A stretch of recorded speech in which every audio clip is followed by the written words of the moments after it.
Hello, everyone. Welcome to another Mix Tank Live. My name is Mark Abrams, and I'm here every other Monday reviewing mixes from Puremix's Mix Tank.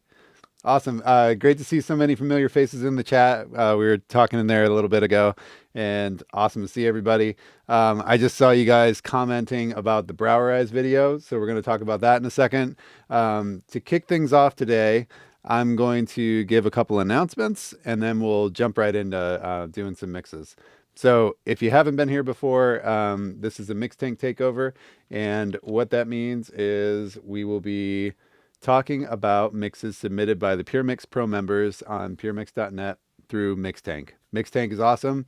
It's sort of like a think tank for your mixes. So you can post them up, and then the other community members who are all extraordinarily talented, as you'll hear today when we listen to some of these, can comment on your mixes, and they'll leave timestamps, review notes for you to check out and maybe consider if you do another pass of the mix. And it's just a super valuable resource, and it's great to hear everybody's kind of feedback and input for it. So chat room, you guys help me out today and do your usual thing. Make sure you drop your comments in the chat for everyone to see. I'll be putting a comment on every mix that I listen to, just letting the user know that I was here.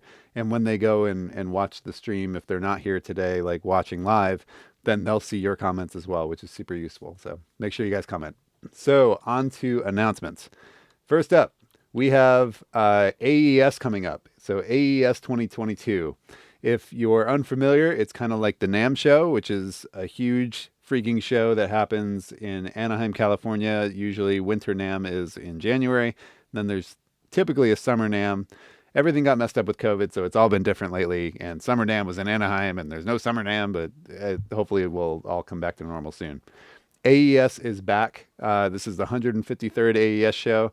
And every year that AES happens, we always try to have some sort of a Pure Mixer hangout. So this year is no different. We're going to be having an event for everyone who's a subscriber to the site over at Flux Studios in New York City, which is Fab DuPont's studio.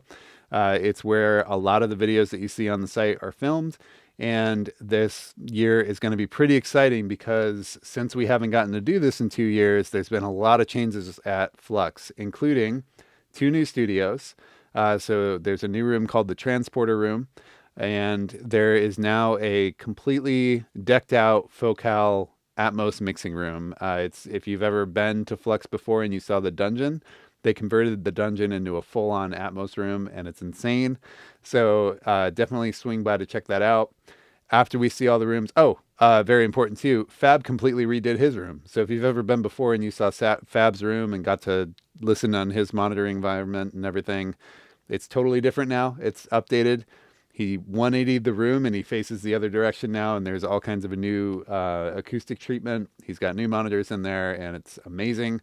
So definitely swing by and check it out. That is going to be happening on Thursday, October 20th at 7 p.m. at Flux Studios. And you don't have to remember that right now. We're going to send out emails and all that jazz. But it's going to be a really rad time. After we're done touring all of the different rooms at Flux, which is the entire building, all of the studios, it's nuts.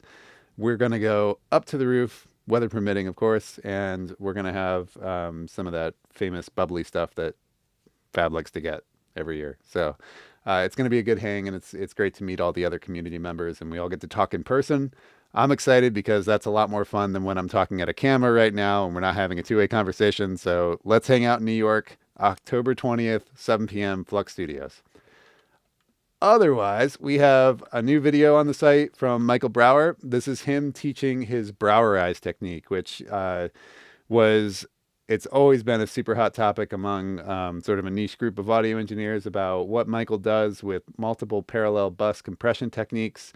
And it's been a thing where he did that on an SSL console for the longest time. He was completely analog, then slowly went hybrid, and now he's completely in the box. And leading up to this point, he's tried to explain the method in multiple articles and stuff, but there was always something that he would say, oh, we didn't quite get it right in this article or this explanation, or there were reasons that he felt it couldn't be done in the box. Everything has been converted over now. He's has an entire template recreating the thing, And he's made a video explaining the entire process from when he first started coming up with it all the way to now where it's in the box.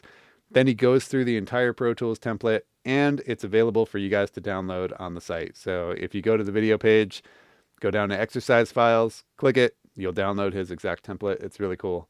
There's a lot to extract from this video, even if you're not going to end up using his template. There's a lot of techniques and a lot of, more importantly, just mindset and philosophy to how he approaches these things and how he's thinking about them that you can take into your mixes, whether or not you use his template. As always, it's about like extracting the information from the video and then making it work for yourself. So this is a great one for that. And I think that you guys will love it if you haven't seen it yet. If you have seen it, let me know in the comments below. And of course, I have to do the whole YouTuber thing and say, if you haven't yet, please like and subscribe below. It helps us to keep content like this going and keep on doing these live streams. So please smash all the buttons, as the kids say. I don't know if the kids say that. I don't think they say that. But all right, let's get to some mixes. So we are going to be starting off by hitting this draw a track button that I have in the upper left. The draw a track button. Nice, you guys are talking about the stuff, the Brower video. Draw a track button will randomly select a mix. So I'm going to kick things off by randomly selecting one. But thing I've been doing recently is if you guys are here in the live stream and you took the time to, out of your schedules, to show up and hang out today, I want to try and get to all of your songs. So please drop your song title and your username, or at least one of them, into the live chat, and I'll try to look up your song and we'll take a listen to it. But to kick things off, we're going to draw a track and we'll see what we get. Bunky, I don't know if you're here, but I saw that you have a track in there. I'm excited about it. All right, so we got our confetti. And we have a track loaded up from Acromic 22. So over on the right, I can see some info about the track. He's slated this as an advanced mix. And then he's saying it's an advanced mix. Vision is a modern sounding hip hop trap. Trying to achieve a clean mix, looking for height and size. Notice there's a lack of trying to figure out how to achieve that. Tips on gluing the mix together better if things sound overly EQ'd or compressed. I appreciate any feedback. Thanks. All right, let's check it out. So here we go, guys.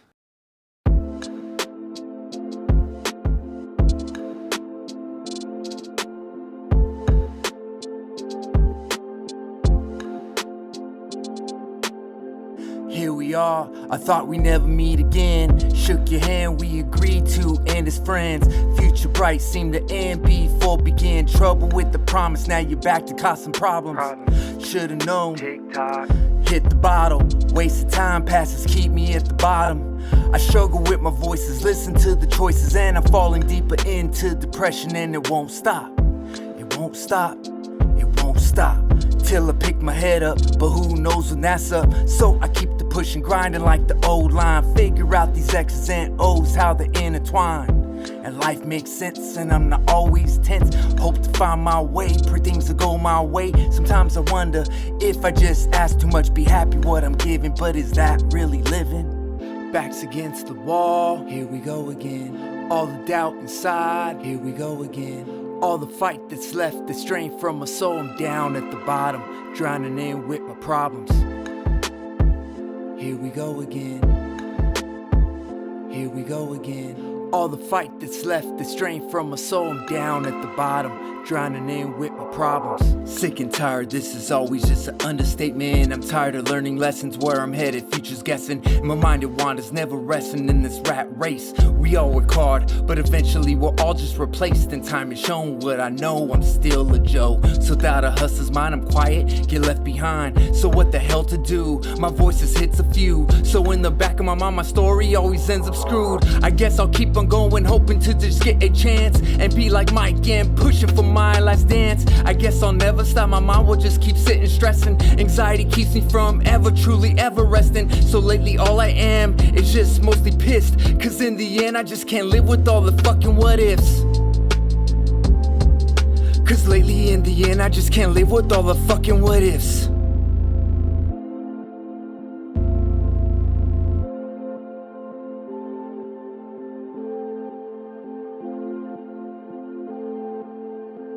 Backs against the wall, here we go again. All the doubt inside, here we go again. All the fight that's left, the strain from my soul, I'm down at the bottom, drowning in with my problems. Here we go again. Here we go again. All the fight that's left, the strain from my soul, I'm down at the bottom, drowning in with my problems.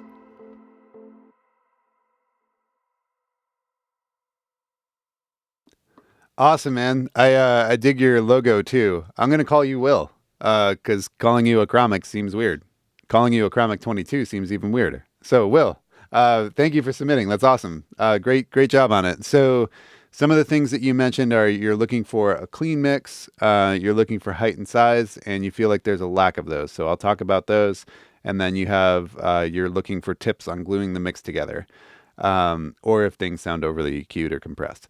So, one question I would ask you, if you're in the chat, let me know.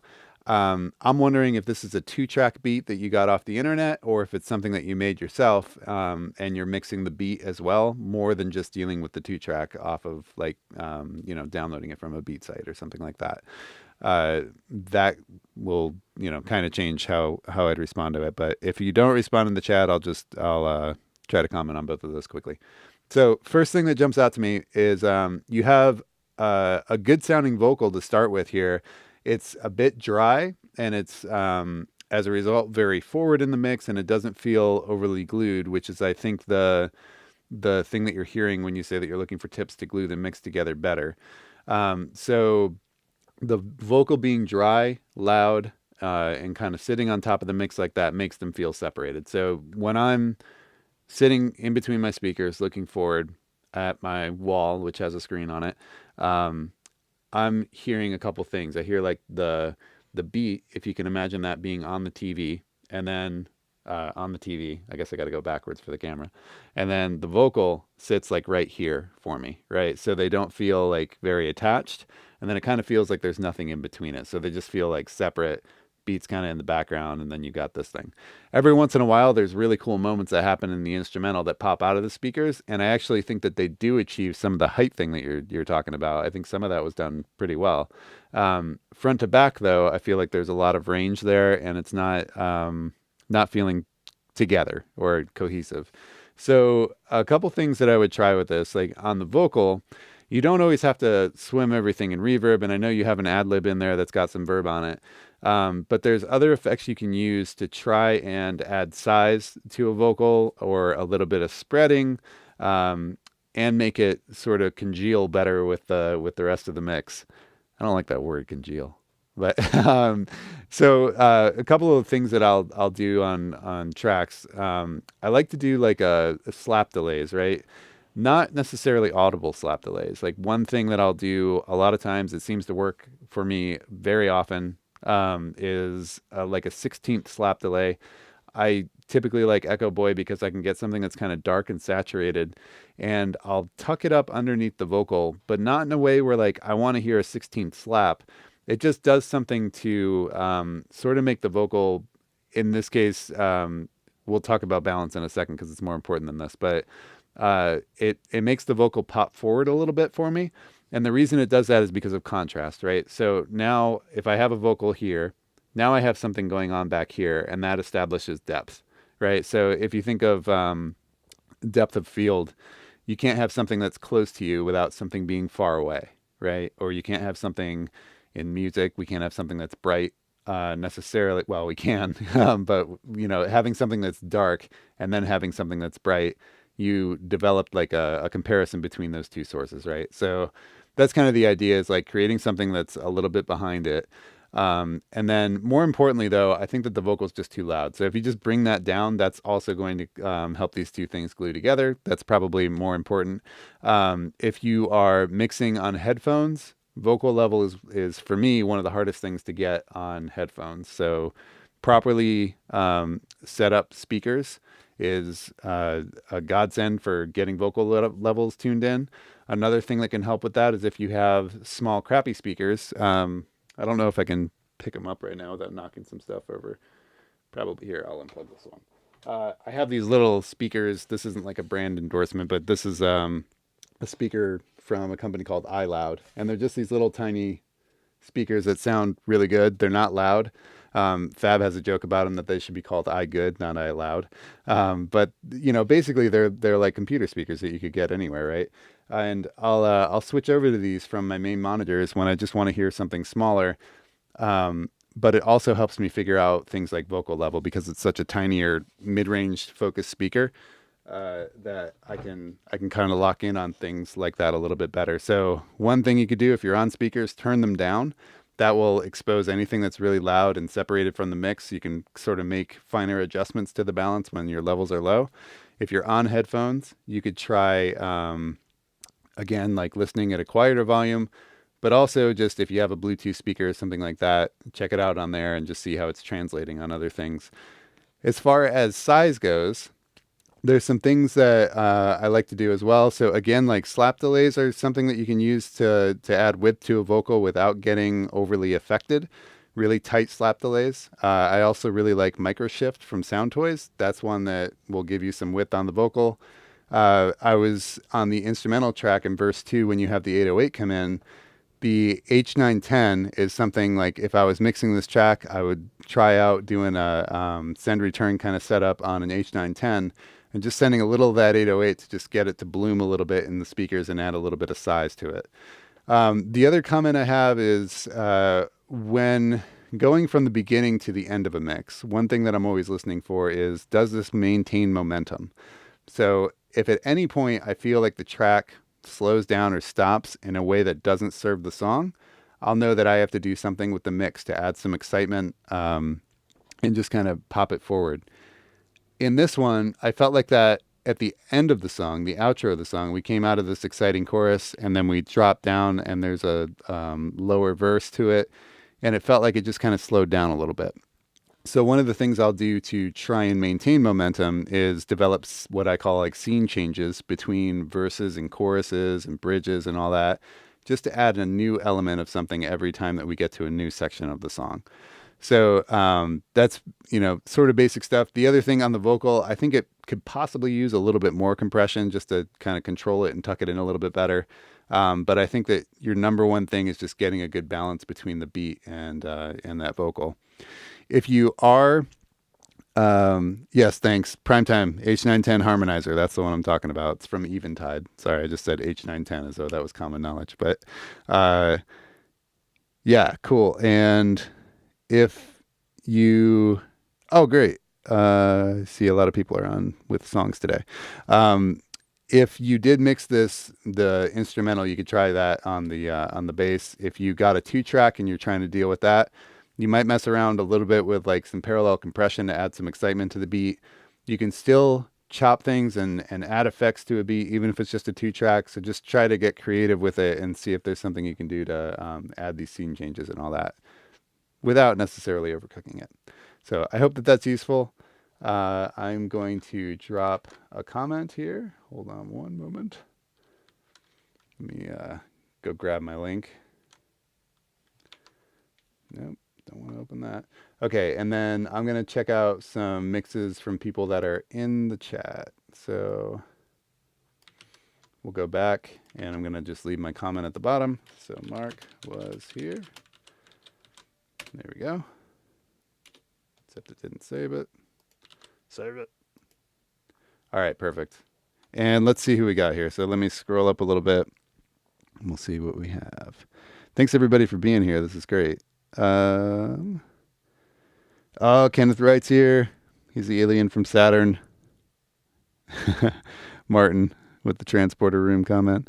Okay, here we go. So the first one I see here is Decilo Music has, I'm going to embarrass myself, Algo and T from J. Joseph So let's see. So let's go put that in.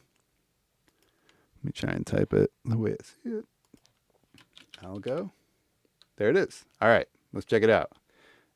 Comments are over on the right. If you guys want to read what he wrote, I will be as I listen. Here we go.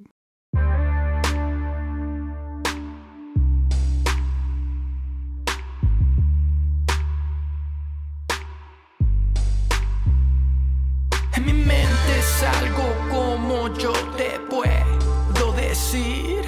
Esta vida es dura, pero a mí me gusta así.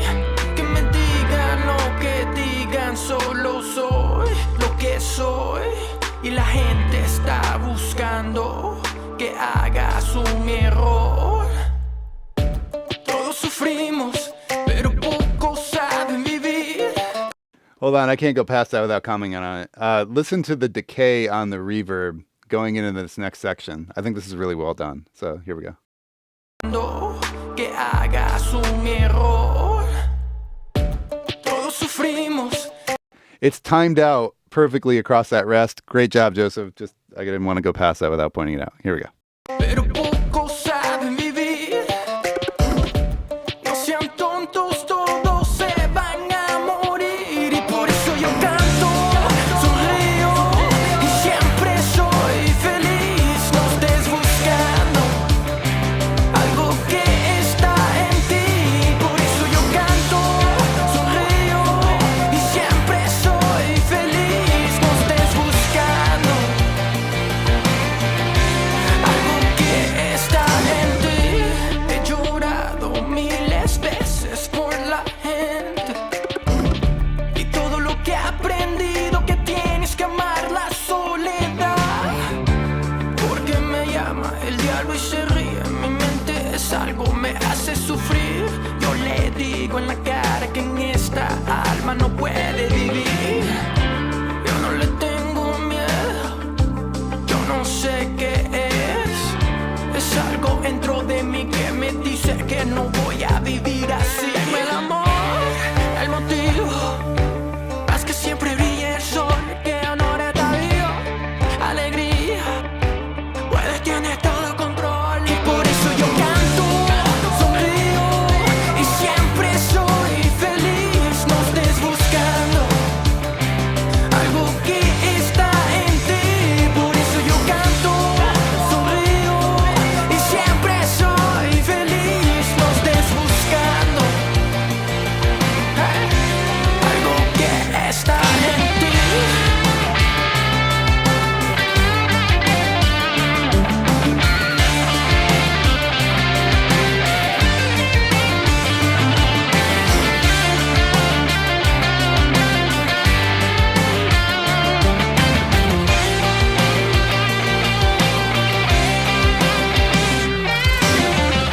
Mi nombre es la ley de Nueva York, Japón, back to LA. Sin nada o dinero, siempre yo gano, I do it my way. La gente, familia, juzgando, diciendo que no lo puedo hacer. Ahora el loco lo hizo, les dije que mire a mamá. Y por eso yo canto, sonrío y siempre soy así. No estés buscando algo que está en ti. Por eso yo canto, sonrío y siempre soy así. No estés buscando algo que está en ti.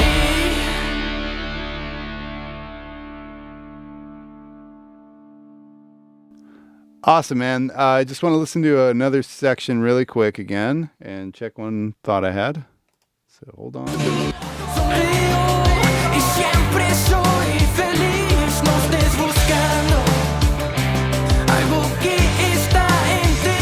Por eso yo canto, sonrío y siempre soy feliz. No estés buscando algo que está en ti.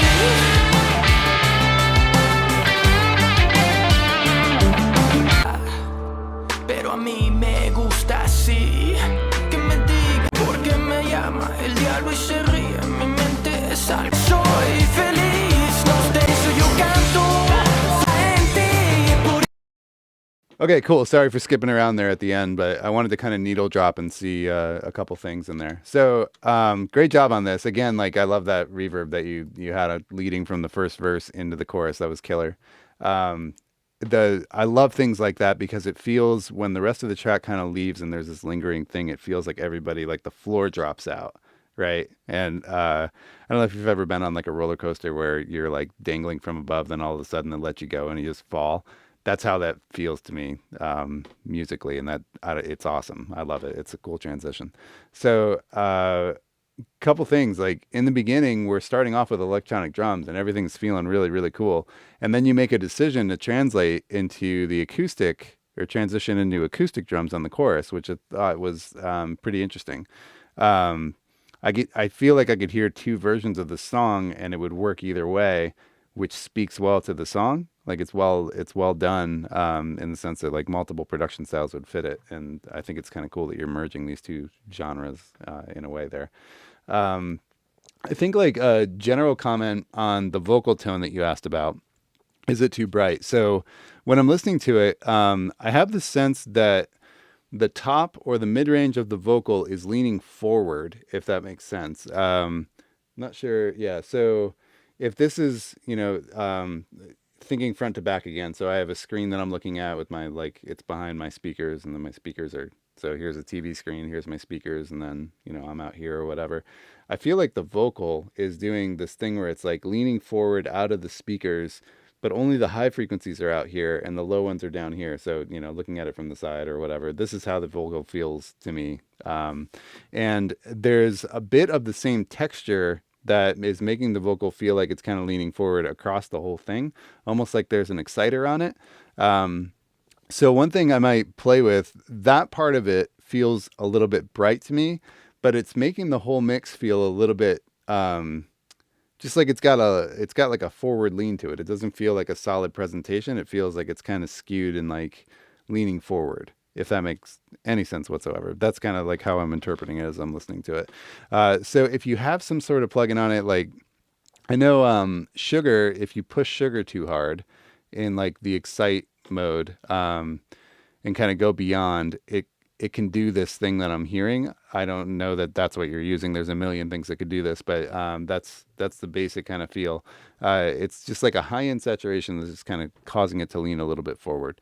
So I would play around with that balance of that and just see if it went a little too far or not.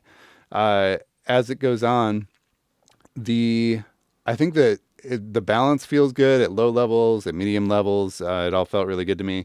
The one thing that I was feeling as I was going through it was I wanted it to kind of be more extreme or take more chances. So, for example, on the bridge here, you have these background vocals that are doing like a who kind of thing. I feel like those could be like loud and proud and like just out there and bold, right? So let's just check out that section real quick. Here we go.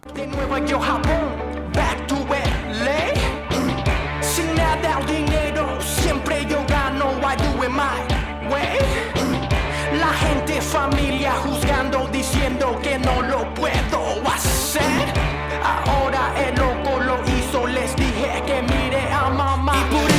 Yeah, and also you have like that inverted, like, spin cycle-y delay happening on the right, doing the UFO sound or whatever. Like that could be a big moment. Those background vocals could be a big moment.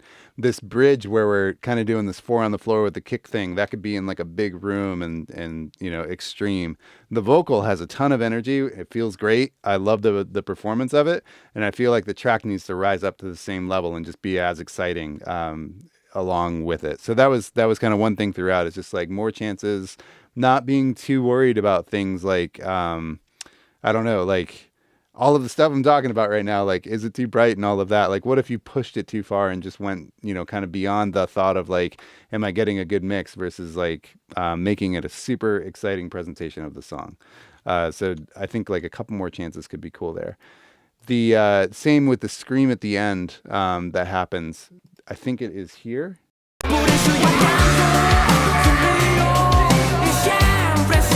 Like that background lead, that's killer. Like make a moment out of that, make that stretch, widen the speakers. You could feed that into a reverb and have it be a thing. But that's like the apex of the song right there, and it needs to feel like it just explodes out. So I would play with just like, how can I make this thing like, over the top without over the top, and see if that does anything for it. I didn't notice anything bad about the background vocals. The ones in the bridge I think are awesome and should come out more. Let me listen to the second chorus and just see if there was something in there, and then we'll move on. Here we go.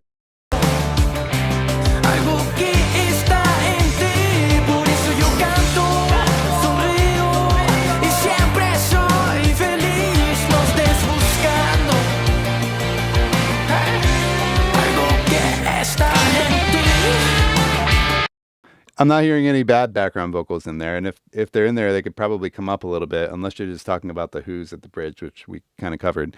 Let's see, somebody just commented something awesome about sub bass.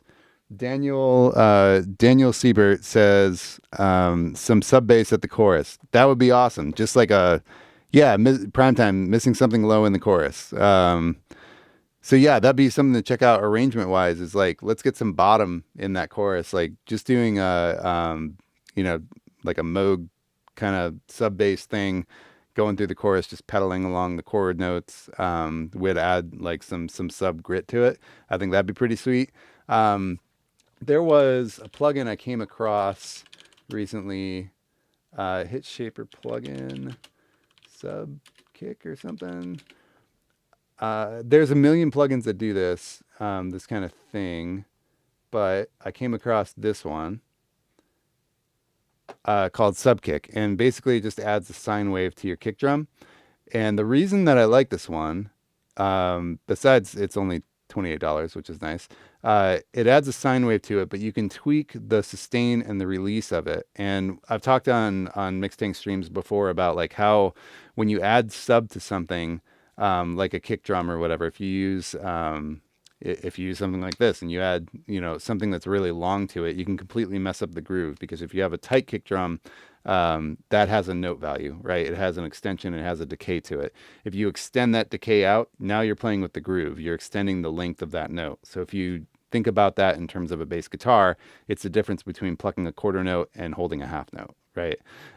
So anyway, I like this one because you can tweak the sustain and the release of the added sine wave that you're putting into your kick, and make sure that it locks in with the groove. So this would be a cool way to add some bottom to the kick drum, but I think you could start with doing that sub bass idea. That'd be pretty cool. Overall though, it's awesome. Okay.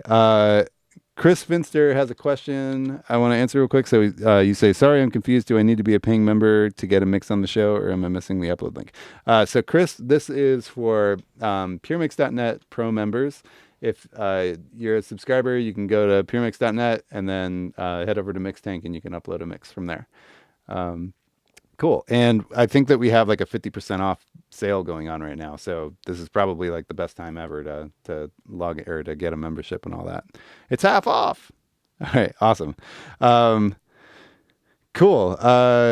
Decilo, thank you for tuning in. And I hope that it's useful. Thanks for submitting the song. I really like it. And again, that vocal is super killer.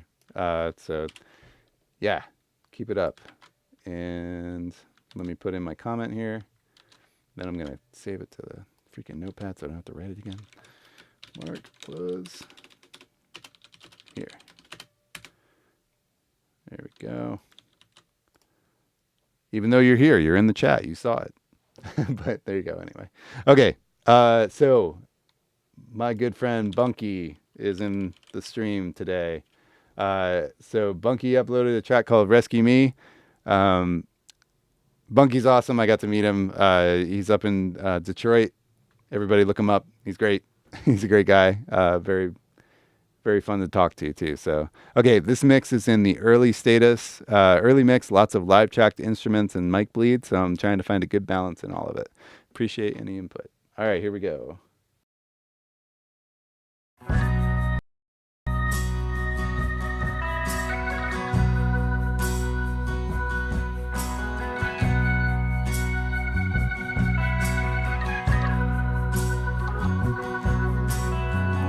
This is more than I can handle.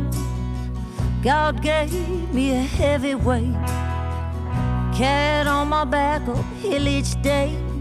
Sits on my chest, gives me a blade. Now I wonder if I passed it on to you.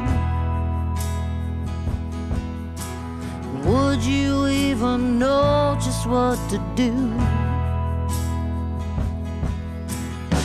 Southern winds blowing remind me everything has its natural place. We can choose to keep our shoulders up, release the pressure, slow the pace. And I wonder if I laid it all out for you. Would you come running to know just what to do? rescue me, set me free. Love me so I'll never have to worry. Stand by my side, take this ride. Oh, love me so I'll never have to worry. On my own since I'm a frightened child, darkness grew inside like a storm. I needed light, so I set fires, but I got burned instead of warm. And I wondered if I'd ever feel safe. And then you came along, showed me love and grace. You rescued me, set me free. You love me so I'll never have to worry. You stand by my side, take this ride. Oh, together we will never have to worry. I keep all your secrets safe, make your weaknesses strong. Show up and heal our wounds, right the wretched wrongs. Yeah, hey, woo.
Isn't more than I could handle. God gave me a heavy weight, but together we will never have to worry.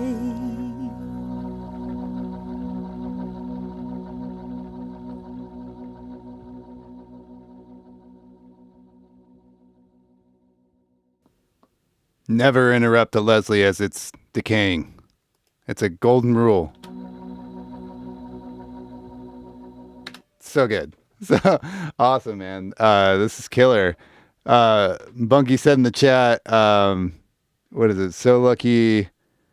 Oh, I just lost it. So lucky to have a wrecking crew up here in Motown. I'm lucky to have such an incredible wrecking crew here in Motown. Yeah. Jealous. All right. Super killer musicians and everything on this. This is great. Awesome, man. So you said it's in a early mix thing, so I'm assuming that you're going to be going back to this. First thing I'm going to check out, I want to go to the end, the last chorus here, and then we're going to go back to the beginning and listen to the vocals. So everybody take a listen to where the vocal's at.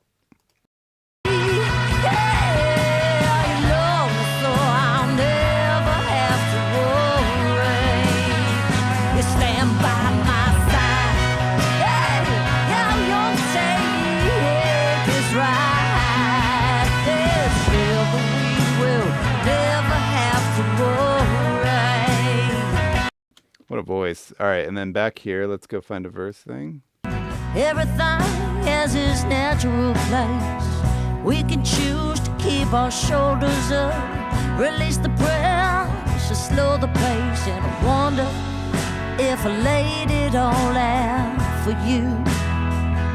Okay, now if you have where the vocal's sitting in the mix in your head, let's check out the chorus again. So I'll play one more bar of the verse and then we'll go to the chorus.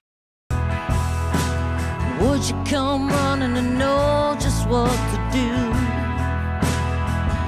Oh, I'll never have to worry. You stand by my side. Hey, how you take is right.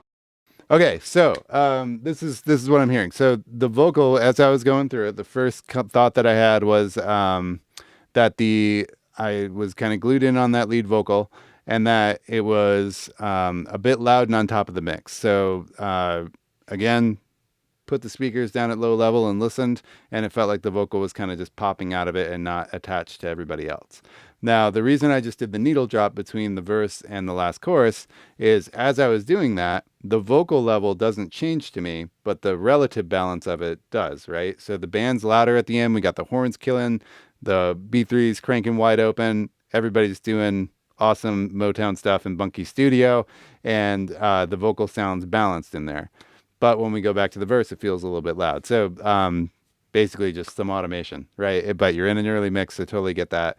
And you're dealing with lots of mic bleed and everything too. So we'll chat about that in a second too. But yeah, that's just the, in between that, I just feel like the vocal needs a little bit of riding to pull back into the band more, feel like everybody's a cohesive thing. The other thing that makes it feel like it's popping out of the music is that we have a very roomy drum sound on this, which could be in relation to the mic bleed that you're hearing. So because the drums feel like they're at the other side of the room, but our lead vocal feels pretty dry and up front, that's making them kind of not feel like they're in the same spot, right? So the vocal is also, it's pushing into some saturation, but that's totally stylistic, and honestly I really dig it for this track, even though it's like it's kind of pushing on the verge or whatever. It feels really cool to me. It's like, you know, it's got a cool color to it, and I like that you're pushing it. It feels like it's the right era for the recording quality and everything, so I think that's killing. So the snare drum exists on the right side for me, and only in the rooms. I feel a little bit of bump from the kick drum, like it's close mic'd, but everything kind of felt a little bit roomy around it. So I don't know if you're dealing with mic bleed, say from like the horns, or if the Leslie was in the room and like picking up some of that stuff. Let me know in the comments because you're here. Artist is Emily Duff from New York City. Awesome. I'm totally going to check her out. Killer voice. And everybody was kind of commenting about background vocals. That would definitely be cool, which you see. You said background vocals are on the docket. Yeah, so like we're still in production here, so of course. Yeah, so as far as like some of the mic bleed stuff, anything that you can do to like automation, I think is going to be your friend, which early mix you're still producing, so you haven't done any of that stuff yet. But obviously like riding some of that stuff, unless you want to keep with the roomy vibe. If you do want to keep with the roomy vibe, I do hear the snare existing more on the right side than the left. And then one other comment I had is it sounds like there's stereo widening going on. Can you let me know if you have any widening on this mix, Bunky? Because I'm kind of hearing it like popping outside of the speakers a little bit. The other notes I had quickly going through here, that doing a vocal slap thing I think would be awesome for this, but on this one you can make it more evident. Bunky, if you've seen like the Vance Powell videos, which I think that we've talked about, like that same idea that he has going on with he had oh man, I can't think of it's a silver tape echo, full tone tape echoes that he used to use. Those tape slaps would be awesome. Or like if you have like a UAD EP34 or any actually, Pro Tools has tape echo built in that's free. There's good ones all over the place, and pretty much every delay has like a tape, you know, saturated tape echo kind of sound to it. But I think that would be pretty cool on her voice, especially with like the saturated feel that you have going on. That'd be really fun, and I'd love to hear this with the background vocal thing too. The other challenge I think that you'll have is that the horns and the B3 are both playing up in the same range. So it's going to be tricky to make those horns speak and have the B3 rip at the same time, since they're, you know, literally right on top of each other in the spot. One way I would go around that if I had to would be like deciding who I want predominantly in that range. If I want like the top of the horn mid-range up there, and those to be bright horns, or if I want the B3 to rip up there, I would, make some space for the other one with some EQ stuff. And then let's say that like you had the B3 lead, for example, I would try to find another spot in the horns that would make them speak with an EQ. So just searching around with a band for something that makes them feel really good. So maybe it's like trying to get a little bit of a thicker tone out of them. Or if you have the horns leading, trying to make the B3 speak, maybe a little bit below that like 2 to 3K range where the horns are really ripping, might help out. And then obviously like panning depth, playing with like putting the horns in a room. They sound close and dry to me. So trying something like the UAD, like Ocean Way plugin or any of the cool room emulators from anybody, putting those into a space to kind of push them back in the mix a little more. And then that would let the B3 step forward, or vice versa. I think that'd be kind of cool. So B3 mics took a lashing, he says. That's awesome. Okay, all live. Horns were overdubbed. B3 mics took a lashing. Okay, cool. And you heated it up with the BX Master Desk. And yeah, so the BX Master Desk, if you had some stereo widening going on, I definitely hear it. And it might be, in my opinion, it feels a little phasey. I was, when I'm kind of like looking down here, I'm looking at my monitor controller and I can kind of scroll through some different options for like, just listening in mono. I can just listen to the sides. I can invert left and right, all of that stuff. But just listening to the sides, I felt like some phasey information and all that stuff. So there might be a little bit much on there, in my opinion, in this room and all that. So let's see. You had great advice. I saturated your vox a little bit to get it poking above everything. Yeah, I think that feels super cool. It feels style appropriate. So I hope that you, as you continue working on this, if you put up new versions, I hope to check them out in another one of these streams. So thanks for showing up, Bunky. It's awesome. Let me scroll up a little bit here. I hope that all that's useful too, and I'll put the comment on here, even though we're talking in a one-way conversation type manner here. All right. All right, let me see what else we got here. Going up. All right, so we listened to I'll Go in T. Let's go Run for the Stronghold, Mike Ornsby.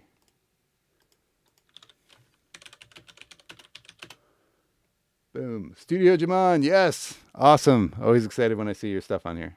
Okay, here we go.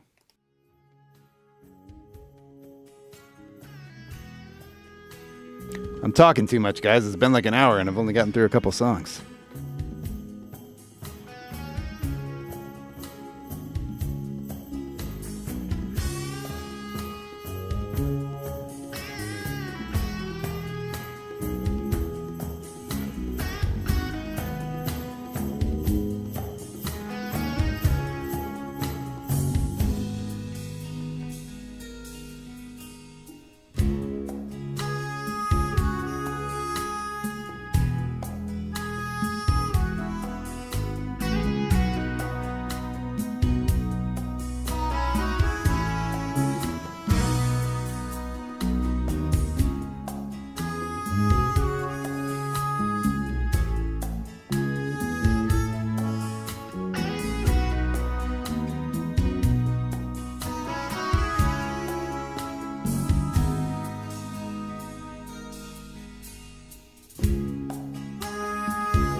Oh no, don't fade out. I want to hear that flute.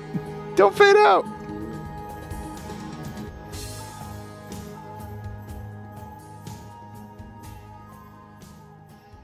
Flute's the wrong word. Sorry. But yeah, that instrument's awesome. I love your stuff, man. That's awesome. Thank you for submitting this. I heard something around here that I want to listen to. 1 second.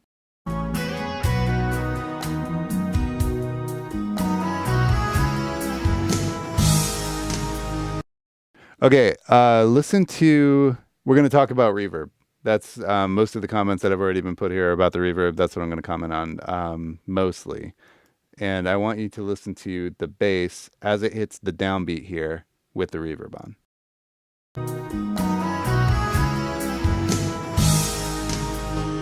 So what I hear in this room is there's a bloom on that note, on the fundamental of that note. Maybe the second harmonic. No, it's probably the fundamental of that one. Yeah, like it just kind of pops in the reverb and it makes it sound like it's just kind of all bunches up right there on that downbeat. So I have two main comments about this. The first one, just taking care of the elephant in the room here, is the reverb that's on seemingly the whole mix. Now, knowing the type of stuff that you have submitted, like it's very ambient, and I love that about it. And I kind of understand why you would do a lot of reverb on this mix, and I think that that's like style appropriate for the stuff. And then you also mentioned in here that it's likely to be remixed in Dolby Atmos. And what I hear on here, hope you like the initial mix, still rough. So this is in the early mix phase. You're still working on it and all that. So it sounds to me like you're trying to achieve Atmos now, and you're thinking about all that spatiality to it, which is going to be amazing. And I hope you do this in Atmos, like some of the other stuff you've mentioned too. I'd love to hear it like in headphones, binaural, and all of that stuff. But it sounds like you're going for that now, and part of that is being done by adding the reverb to the mix. So Tom nailed it. He said everything that I needed to say about high passing reverb, and the short version of that is if you have this reverb set up going from an aux to a return, and you're feeding the return with level from the aux to add reverb to it, try high passing the return. He says around 300. Just play around with it and see. Or being more particular about what elements you are sending to that reverb. I think that you're going to achieve a more intentional result if you were to send into that verb from individual instruments and then adjust how much each one of them is getting there. Reason I say that is because the bass guitar is suffering a little bit from being overly dynamic and pushing into that reverb. So not just in the bottom of it, but also the mid-range of it. So if the reverb wasn't on here, I think what a comment I would have would be that the bass needs a little bit more compression to control the mid-range of it as it moves up the neck and into some of the higher notes, like the higher register of the instrument. It feels like when those notes are hit, it kind of pumps forward and out of the speakers and comes out to hit me. And right now with it being in the reverb, when it blooms out like that, the reverb blooms out as well, and then it becomes a little bit muddy and like there's a mask on it caused by the bass guitar from the reverb. That's the two biggest comments I have about it. The other ones is I'm wondering if the fade in and the fade out serve the song for it, but I don't know what the final destination is for the song. So you say for use possibly as a film score. So if it's going into a film score and if you're composing this to picture and you needed the fade in and fade out, that's one thing too. But at the end there with the instrument that I don't think is a flute, but it's awesome, I'd love to hear more of that part. And as always, I really love listening to your stuff. Thank you so much for putting this on. Oh, great. I'm sorry. You said you tweaked the reverb since uploading this mix. So this is from 11 days ago. So you've already done a new version of this and all that. So if you upload it, I hope to hear it. I love your stuff, and I hope that all helps. Let's go on to another one. And mark at puremix.net if you want to send me a link to your new one. There, Mike. I'd love to check it out too. If I don't get to it on a stream, I'd love to get to it on a stream too. Okay, so next one, we're going to check out More to Life from Deficiency. More to life. Master version 2. Okay, so deficiency. I get it. The fish in sea. Ha! Great. If I was a fish in the sea, I would be more like Dory than Nemo. Okay. You can tell I've been watching children's movies. Attempted to increase the presence and low end of the kick, and I lowered the volume of the bass to not crowd it out. Okay, let's check it out. Here we go. This is a master. Everybody watch your speakers just in case. Pausing for people to reach for volume, and here we go.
Awesome. I'm going to check out this section one more time. Here we go.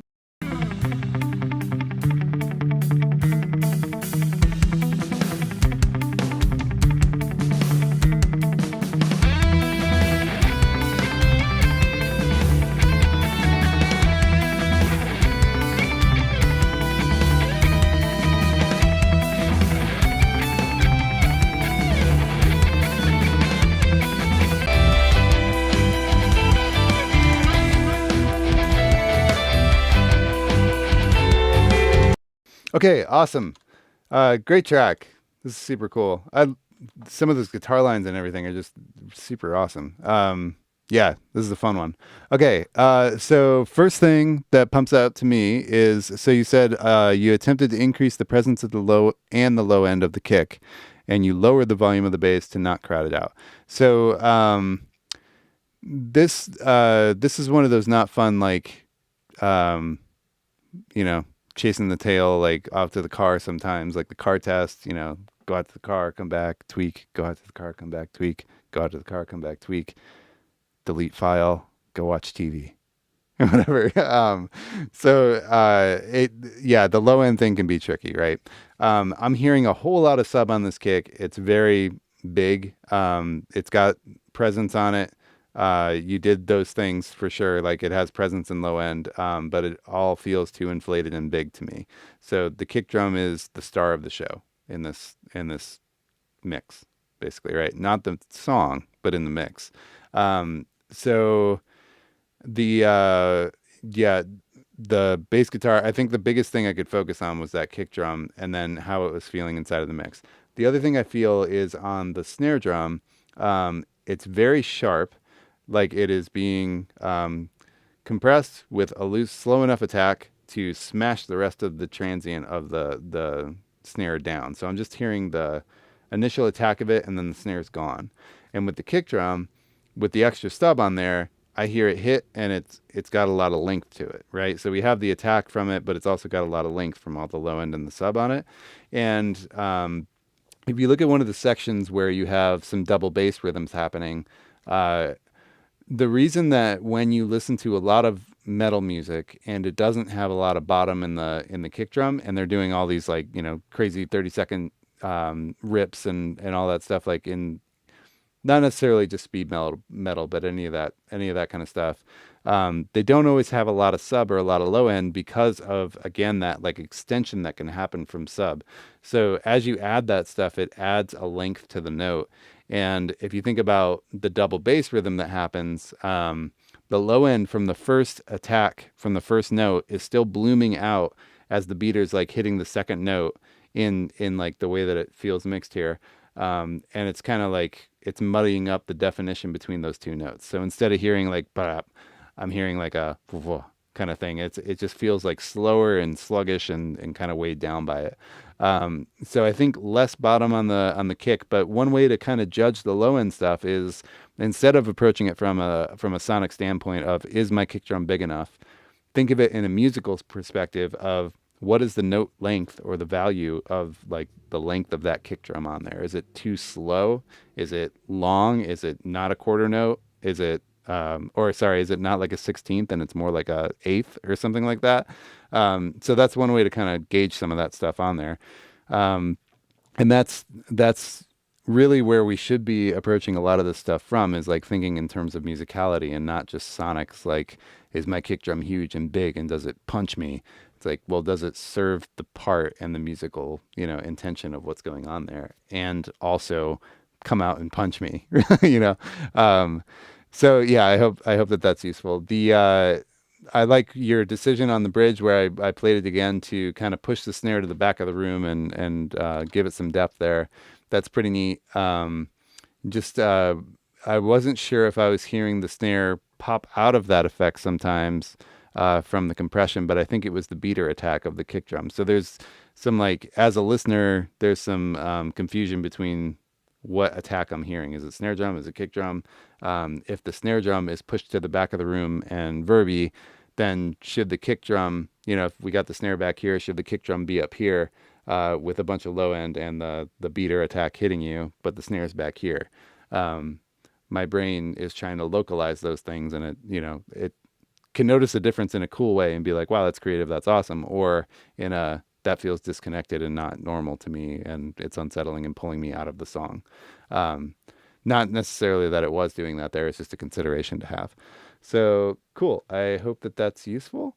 And at the end, the strings are on top of the mix at the end.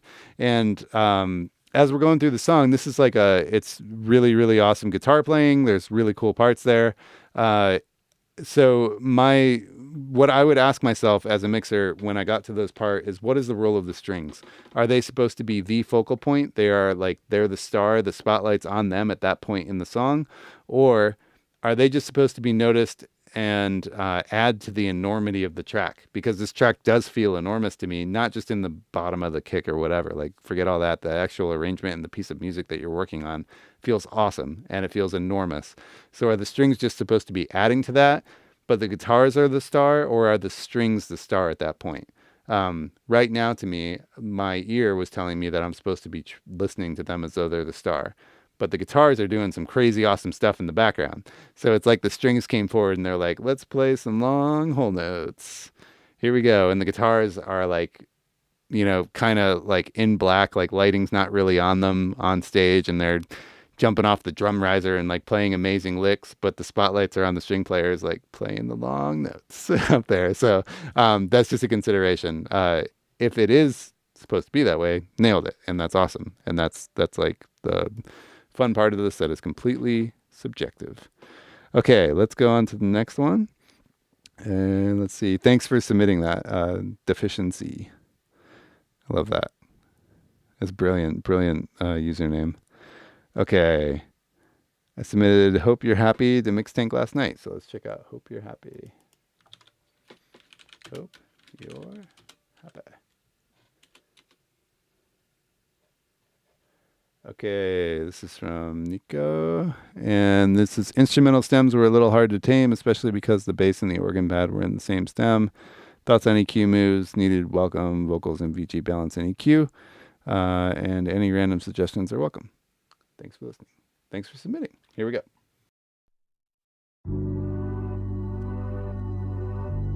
I like it already.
Love this song. This is killer.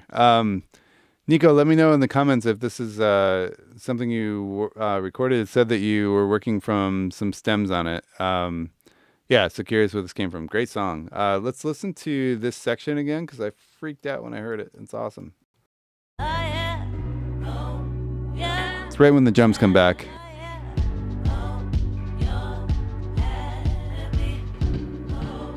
That triplet feel is nasty. So listen, if you haven't heard it yet, the triplet feel of like the snare feels like a brush thing. So it's like, yeah, you'll hear it right here.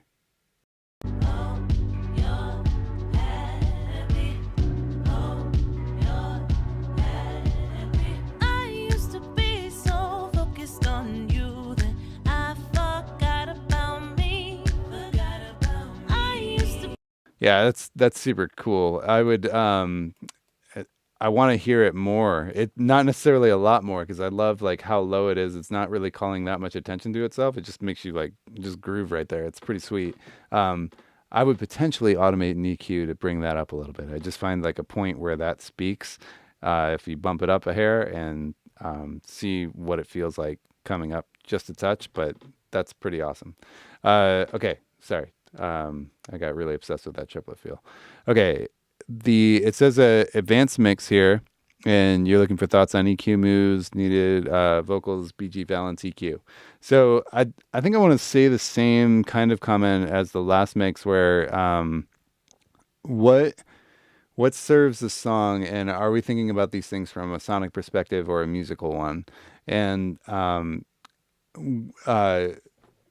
all of those questions are valid. Like, how's the balance of the vocals, the EQ of them? Obviously, all valid. But like, what is going to serve the song in relation to those questions? And for me right now, as it relates to the musicality of the song, the track is darker than the vocals, right? So EQ balance, they feel a little bit more high mid-range is kind of popping out a bit. They feel a little sharp, a little thin, and they're sitting way on top of the track for me. So balance, it's not necessarily that they're ultra loud. I didn't even check at low level to like confirm that. I would just try playing with the balance a little bit and adding some more body back to it. On the more important side of things, what would help the vocals speak more, I think, would be kind of what we've talked about with like scene changes. Like, what makes going from the verse to the chorus special? What's special about the chorus besides that awesome line that's in there right now? Yeah, what could help with that? What helps things kind of glue and congeal better together? I said that word again. Yeah, so I think basically some effects would be awesome to kind of like give some different spaces, give some different moments in the song, and just kind of make things pop a little bit more. Speaking of popping a little bit more, I think that the snare could. A little bit more high mid-range on the drums would help out with that. It feels like it's sitting just a little behind the kick. Not that you want like a bright sound on all of this. You've got kind of like a bright mid-range sort of going on with the vocals, but everybody else feels a little bit dark. So they could maybe use a little more excitement up there. As far as the bass and the organ pad being on the same stem, there's a number of things that you can do to try and get around problems like that. You have to be careful because when you start doing things like taking a stem and duplicating it and then high passing one up to a certain point so that you remove the bass, and then, you know, low passing one to remove the top end to other stuff or whatever. Not that you should do that for this at all, but you can start running into phase things because you're affecting each one of those differently, and you start rotating the phase on each one separately, and it can get really crazy. But one thing I've had luck with is something like wave center, where you can just drop the level of the center in the sound. So if you think of like mid side, you can just drop the mid. Any plugin that you have that'll do that, it will work. Sometimes I'll even use like the Bax Master EQ plugin, and I'll just drop the center. In this case, that would be useful. Like if you had duplicated the stem, dropped out the center to deal with the pad, dropped out the sides to deal with the bass, you could try and get somewhat of a balance there. Just be careful about them getting phasey with each other. If you do a lot of processing on each one, they might not glue back together, and all kinds of bad stuff can happen. But if you're listening for it and you're aware and present, then it won't be a problem. Yeah, I think that's most of what I have for this. I'd say like just try to make those vocals a little bit more interesting. I did hear some mouth clicks in the vocal, I think around here. Sorry, after the first chorus.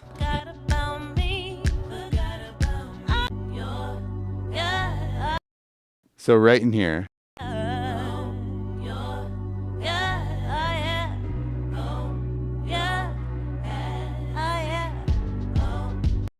So you can just kind of hear some of the lip smacking and the noise happening in between the words there. Stuff like that always pulls me out of the song and suspends disbelief. So if you're thinking about like, if you're making a Star Wars movie, one of your biggest jobs on a Star Wars movie would be to make the audience believe that they're in outer space and not on a green screen set, right? Whether or not they've achieved that at times or whatever, that is your, kind of your goal inside of mixing too. Like what transports me to a place, lets me hear the song, and doesn't pull me out of all of that. For some reason, lip smacks always do that to me, probably because, whatever, I'm listening for that stuff. Maybe like average listener might not care. It does matter to me. Isotope, mouth declick, one button press, default settings, always solves it for me. And it doesn't necessarily like mangle the audio. So that might help. Great job, Nico. And I hope to hear another version of this. I love the song. Thank you very much for submitting. And let's check out what we got next. I think our next one is going to be a song called Chasing from a Mirror. So let's see if I just search Chasing. Oh, let me put my little comment in here. I'm pretty sure you're around. Okay, there we go. Chasing.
Kill this before I get away.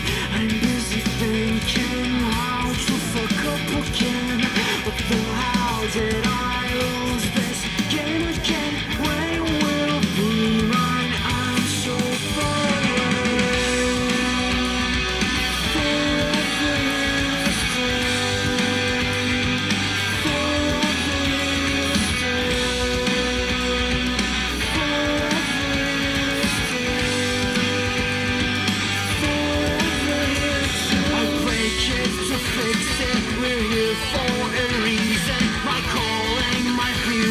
Unknown and pretentious, this race for attention by constant perfection cannot be explained by being stuck in a daytime. Forever in a stay. Forever in a stay. Forever in a stay. Forever in a stay.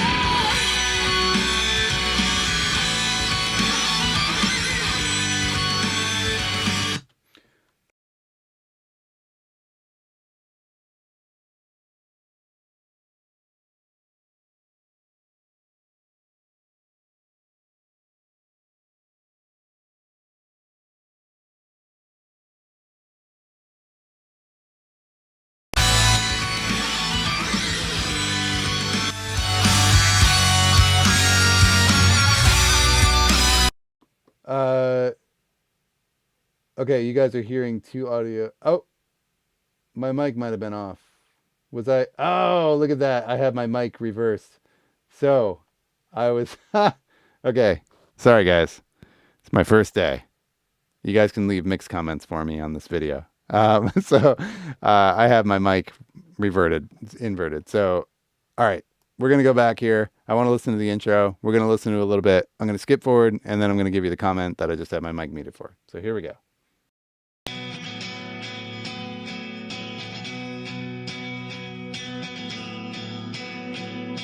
I can't escape.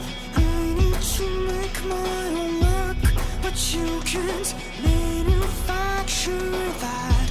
Nor do people you meet along this path. So take it, kill this before I get away. I'm busy thinking how to fuck up again. But the how did I lose this game again? When it will be mine, I'm so far away. Forever is day. Forever is day. Forever is day. Okay, cool. And then let's just go forward a little bit here. Forever is day. Forever is day. Forever is day.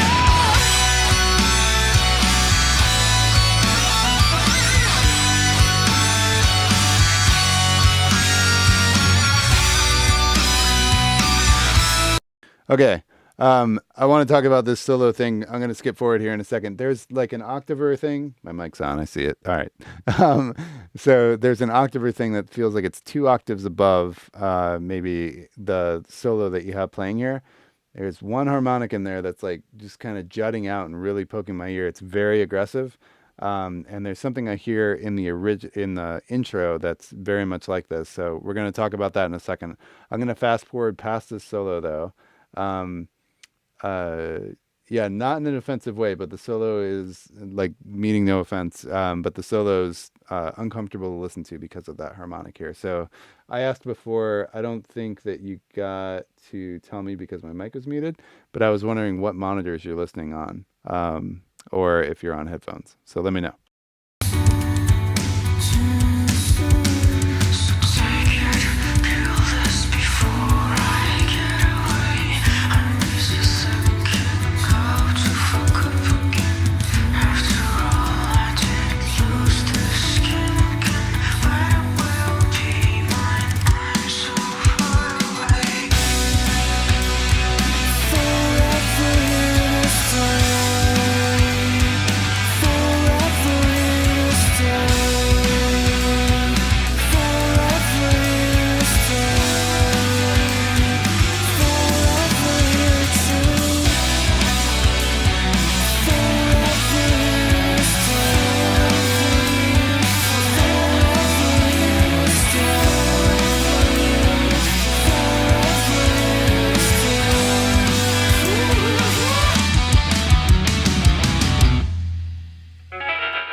Nice. Awesome.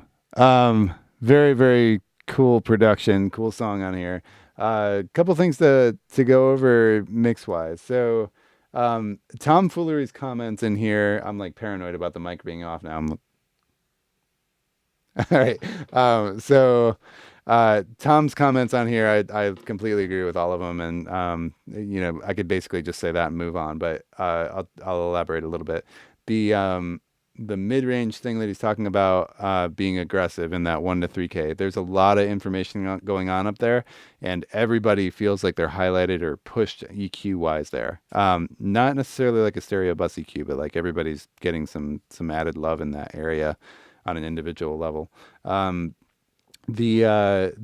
to me, that's the biggest thing. So the next biggest that we'll talk about is the stereo widening stuff. But right now, the mix is very, very aggressive.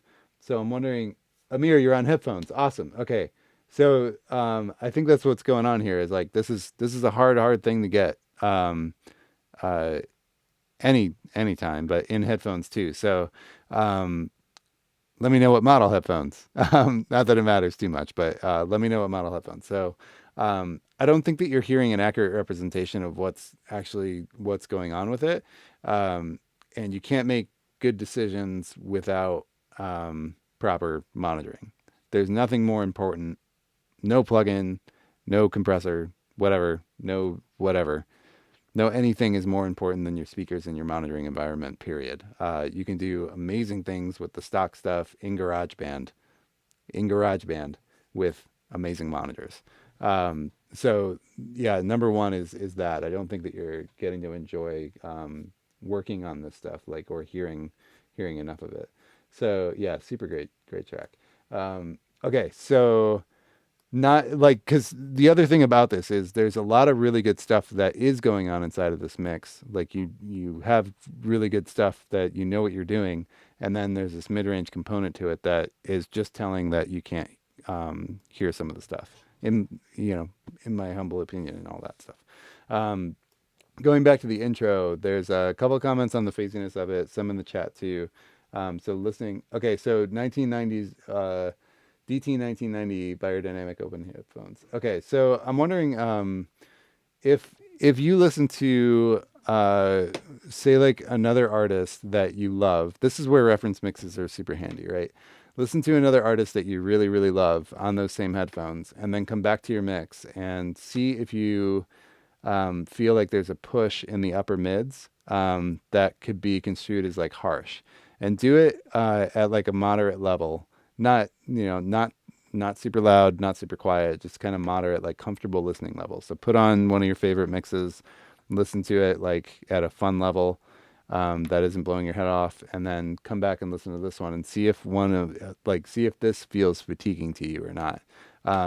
And I like, not to overemphasize this, because it's like, oh my gosh, it's not listenable. It's not that at all. It's like, it's cool, and there's a lot of really good stuff happening here. It just feels like it's a little extreme in that area. So check that out. Let me know what you come back with.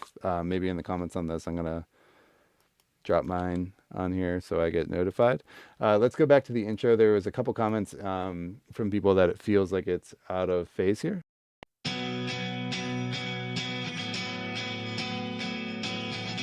And Tomfoolery, I think, nailed it too, where it's like he felt like it was like two mics on the amp that were out of phase and then panned hard left and right. Or there's some stereo widening going on here. This is easy to overdo in headphones, again, because you don't have a great feel of the center image, in my opinion, on headphones. I feel like I could overdo that stuff on headphones more so than if I'm on speakers. So I have this phasey feeling of it.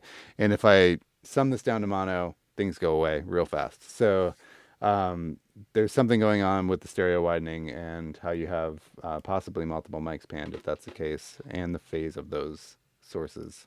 So check that out. One thing that would be cool about that track or this part right here,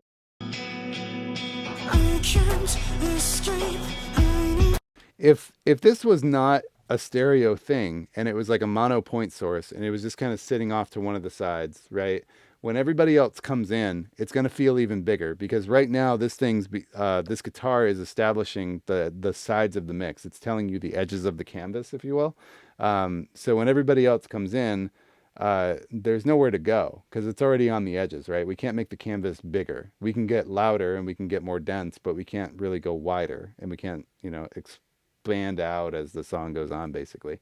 So making this a mono point source, panning it one way, you could add some ambience around it to establish a sense of space, but if you leave room for everybody else to come in and start painting the canvas themselves and establishing new boundaries to it as it moves out through the song, it'll kind of elevate the mix as it goes and do all these different scene changes and all that stuff.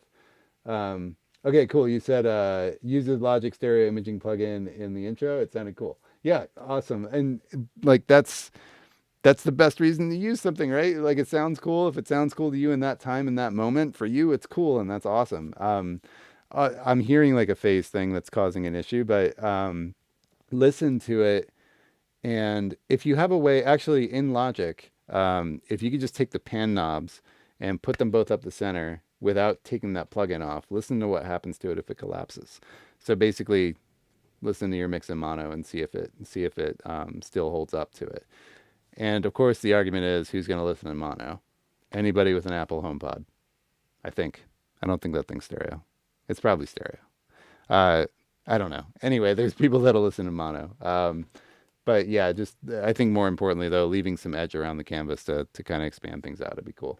So I hope all of that helps. The other thing I was going to point out just quickly is in that intro, there is a specific frequency. It's very sharp that is poking out. So listen here, and I'll try to be more descriptive.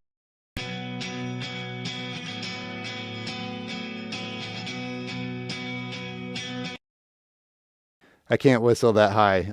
But if you were to look on a EQ that has like a spectrum analyzer, like the Logic graphical EQ, you're going to see a giant spike somewhere around like 2.5-ish, somewhere up there. It's just one resonant frequency that's poking out.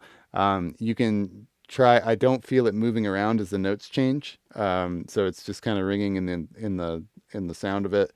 You could try doing a very narrow pull on that to kind of make it a little bit more soothing. Or you could use Soothe. That wasn't meant to be a transition, but Soothe is a plugin that deals with resonances like that and will dynamic, it's basically a dynamic EQ, but it does it with a bunch of slivers and a whole bunch of bands. Same thing in that solo that we were talking about, the high octave harmonic, very, very sharp. If you could tame that a little bit, I think it'll be easier to listen to. I hope that helps. And you have a really cool track going here and some really good stuff that is happening inside of the mix. So, keep at it. And yeah, check out reference mixes and go back and forth with this one and your refs and see what you feel as you do that. Okay, on to the next song. Next one's going to be Wild Ones from Daryl Ray, I'm sorry. Here we go.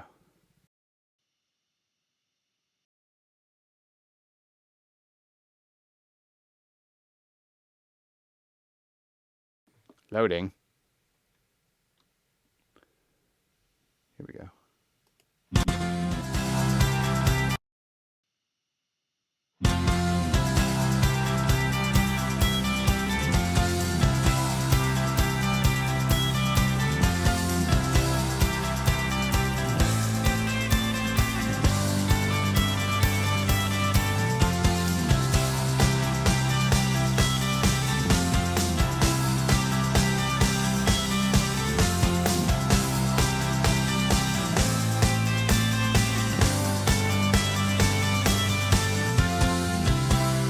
Open up your heart,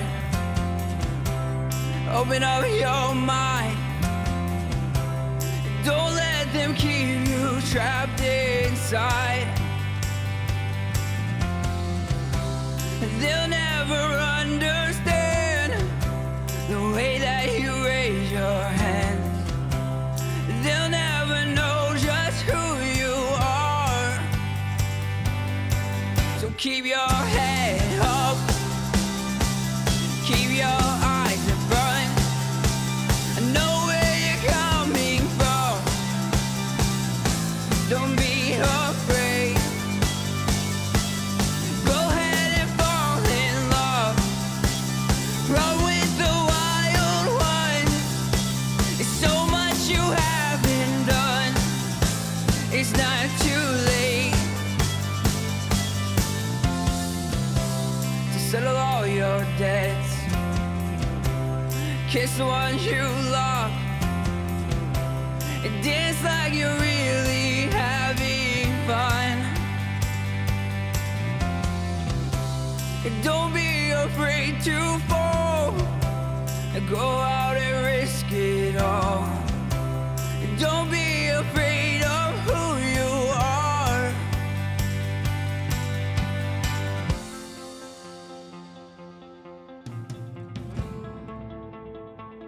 Ooh.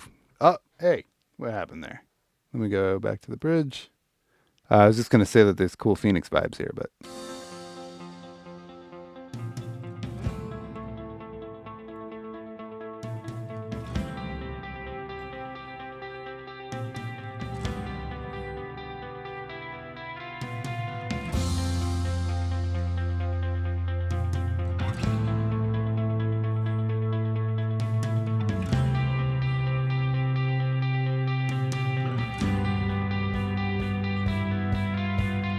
She said she's just finding out this life is full of fear and doubt, but it won't stop her now. Don't stop, we're not giving up. Hold on, we got them on the run. It's only them or us. He said he's just finding out this life is full of fear and doubt, but it won't stop him now.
Go ahead and fall in love.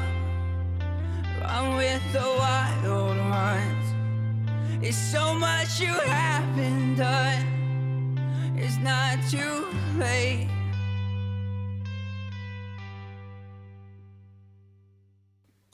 What a song. What a vocal. That's great. Very cool. Awesome, man. Thank you for submitting. This is really cool. Yeah, so I just, kind of browsing Sonic Science Lab, his comments, and I saw some comments from Tom. There's some comments in the chat. One, everybody loves the song, and I agree with Smokin' Fudo says the singer believability is off the charts here. He says, I think is so amazing. I said off the charts. It's off the charts. It's awesome. Really, really great performance. So a couple things stood out to me. So the first one is most of the mix is happening in the center, but it's a huge track, huge production. So I want to hear things be bigger. Not with stereo widening, just with panning. But just kind of listening through the... there was one section here in the bridge where I commented about the Phoenix thing. I want to go back to that in a second. But the big one is we got a lot of drums in the center, but they're a little bit thin. Like they need more of a foundation to them, more of a heft for a push. And then the vocal, like where it sits and how important it is in this version of the mix, I think should kind of stay that way. The other stuff around it just mostly needs to come up, right? So if I go to the chorus here. Keep your eyes in front. I know where you're coming from. Don't be afraid. Go ahead and fall in love. I think it was Tom that said most of the excitement is coming from the snare and the cymbals, which I completely agree with. And there's a really cool guitar line that's happening, that arpeggiated guitar thing's happening. It could be like a little more off to the center, come up in volume a little bit. And the same, like there's a piano in there that's just kind of like pedaling that feels awesome. That could come up a little bit and have a little more heft to it. Just some things to kind of like, if we have the snare, the cymbals, and the vocal kind of happening right here, and everybody else, so they're all happening right here, and everybody else is kind of back here. I just kind of want to hear everybody come up and support them a little bit. So a little less separation on the depth happening from volume, if that makes sense. Yeah, listening to the bridge section, as we do the climb up, the guitar goes from playing this like low mid register into doing a high octave note. The high octave note comes out, and it comes out so far ahead of the rest of the part that it loses the triplet delay feel. Or triplet delay? I don't know. It loses the groove, the Phoenixy groove feel, dotted eighth maybe, that's happening in here. So let's listen to that real quick.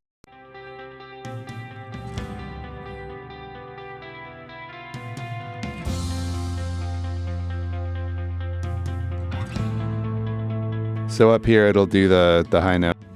She said she's just finding out this life is full of fear and doubt, but it won't stop her now. Don't stop when I give. So it goes from having this like kind of feel to it to bump bump bump bump bump bump bump bump, because that high note comes out above the rest of that stuff so much. So you could just compress when it's hitting that high note. You could do this with like a side chain, any compressor that you can feed with the side chain. You could focus it on that high note and have it just duck that note back so it blends into the rest of the part, and that way you don't lose the dotted eighth kind of groove that's happening through that part. It'll glue it back together and make it, stay there instead of going to like the eighth note pattern of the bump bump bump bump bump bump. We want to keep the the whole thing going. Sorry about my mouth noises. You can use isotope mouth declick to remove them. It's great. Okay. Yeah, I think that the track's really cool. That's basically what I had to say about it. Is just like we need some more stuff to come up around it. It could use a little bit more foundation, a little heft in there. The vocal's amazing. The production's amazing. There's really great stuff in here. Keep going on it. I'd love to hear another version of it. And I hope that is useful for you. Thanks so much for submitting, Daryl. Okay. let's go on to our next one. I think. Oh, I was muted again. Victor. Okay. Cool. Let's see what else I got here. Let me go down a little bit. I think we have time for maybe one or two more. And somebody said that theirs was lost in the upper part of the chat. So this is Jen's. Stranger passed by. Jen Soldridge. Let's check out your mix. Here we go. Jen. Okay. If I have scrolled past your mix and you're in the chat, please yell at me and let me know so I can go back and get it before we go. Okay, Jen Soldridge. Here we go.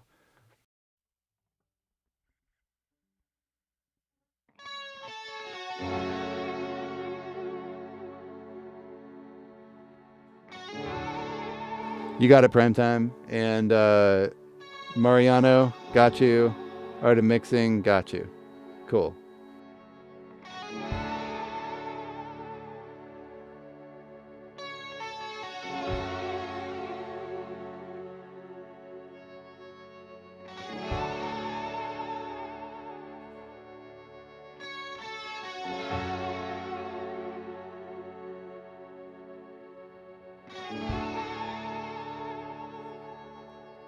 Seal the sound, tell me to talk, and trust the wild hand of the fall.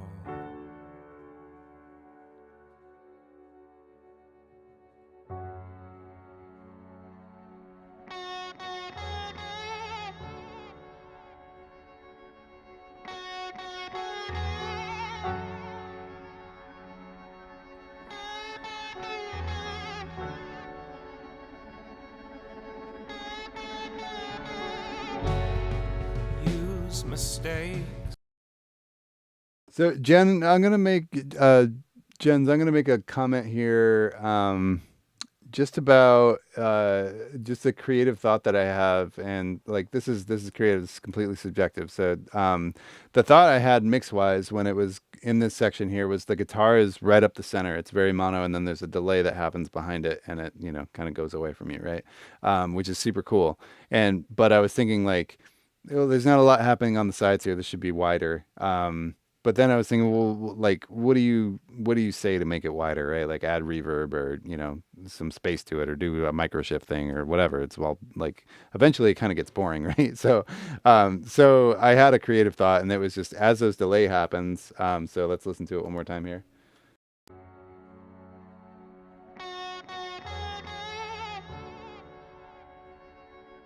So as it kind of does that repeat, if the repeat became wider as it moved back, so like it gets quieter, you have the initial line here, the delay happens back here.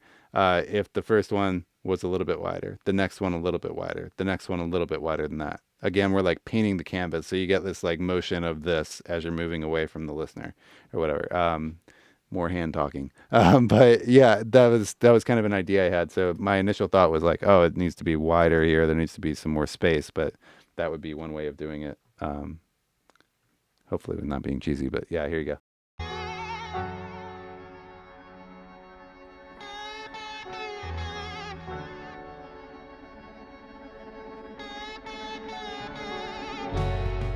Use mistakes, use the pain.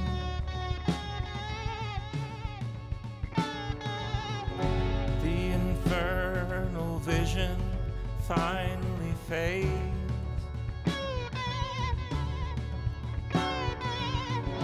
Not unless the lighting fails.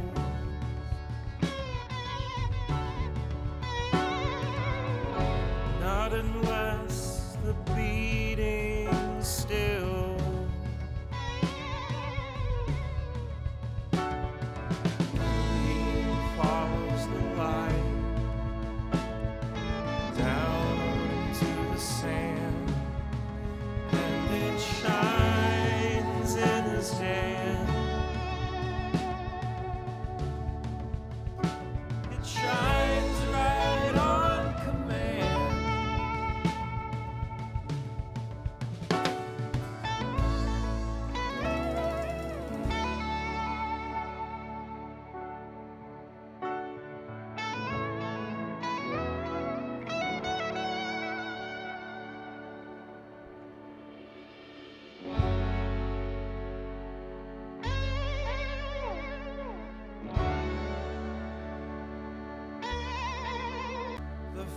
where has I darkness called caveman wall? We were the first to crawl.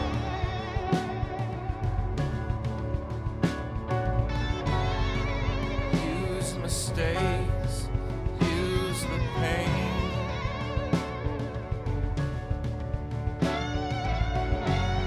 Universal vision finally fade.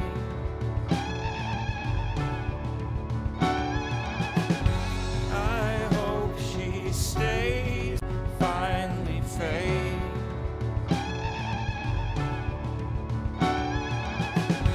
I hope she stays for the rain. I love the vibe of the song. This feels really, really cool. I went back right there and listened again because there's a downbeat that happens that had the foundation and the sub information that I've been missing leading up to this point. So that's why I stopped here. I'm going to listen back just a little bit before that downbeat again so you guys can hear what I'm talking about. Here we go.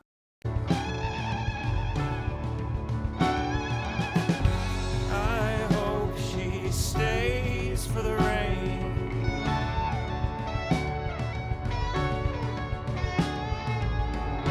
I hope the light remains.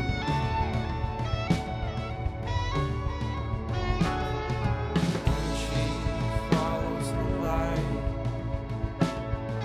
down into the mind. Let it shine, let it shine. Oh Lord, please let it shine. Let it shine, let it shine. For once, just let it shine.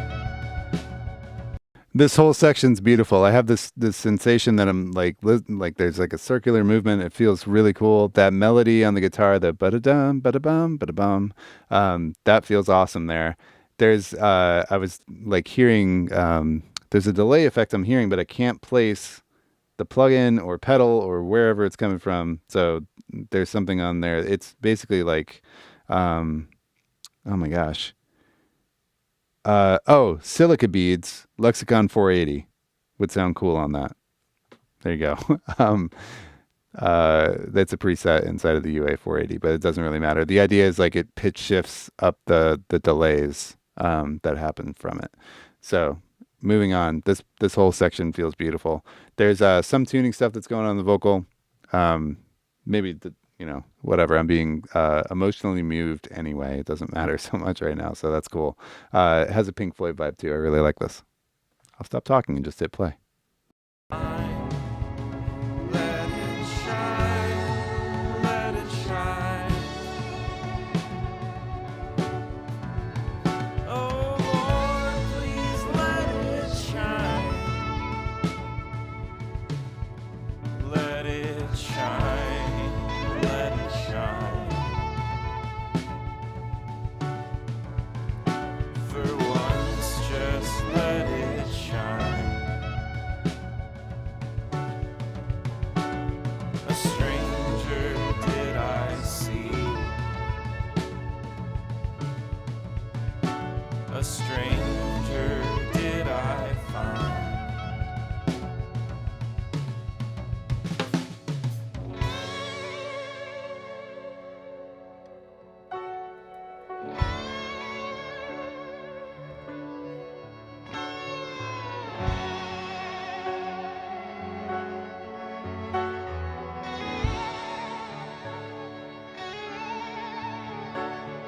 Okay, just for time's sake, I'm going to move forward here because I want to try and hit a couple more mixes. I just want to hear the apex of the song.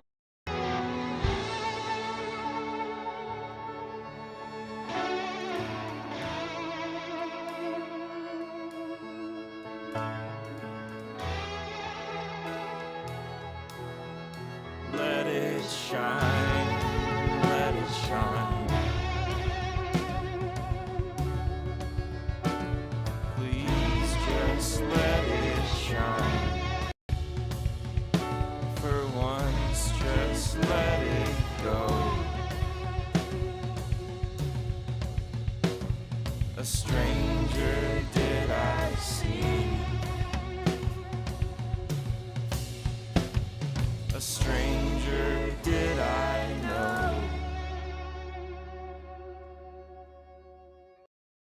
All right, listening to this section one more time. A stranger did I see. A stranger did I let it go. Okay, so this section, this has my favorite drum sound of the whole thing here, and it's very dynamic, and that changed my perspective on how I was feeling about stuff earlier, which is interesting. So, one, this track kind of reminds me of something like a Sigur Rós vibe or something like that. I love it, and I think I've listened to it on a previous mix tank. Let me know, Jens, or I'm going crazy, but I remember having a similar reaction to a song like this. So I think it's great. I'd like to hear, I don't think that there's like kick keeping it going throughout the rest of the track there. So there's no like bottom foundation in the drums. And there's not much of a bass instrument thing leading on, but I like the idea at the end here of how these drums are very dynamic, which like, when I say that, I mean like they don't feel like they're contained in a package. Some hits are, popping out of the speakers, in a way that, our audio engineer nerd brains would be like, smack a 33609 on that and drum bus, yay! But this feels really cool because it's not doing that in this section. I felt that way. And that having that level of dynamics would allow you to make the whole thing a lot bigger with the low end. I feel like maybe sub bass or something like that would be really, really cool in here. Chat if you guys have some stuff in here too. Yeah, animated and active. That's how I would describe this as well. Yeah,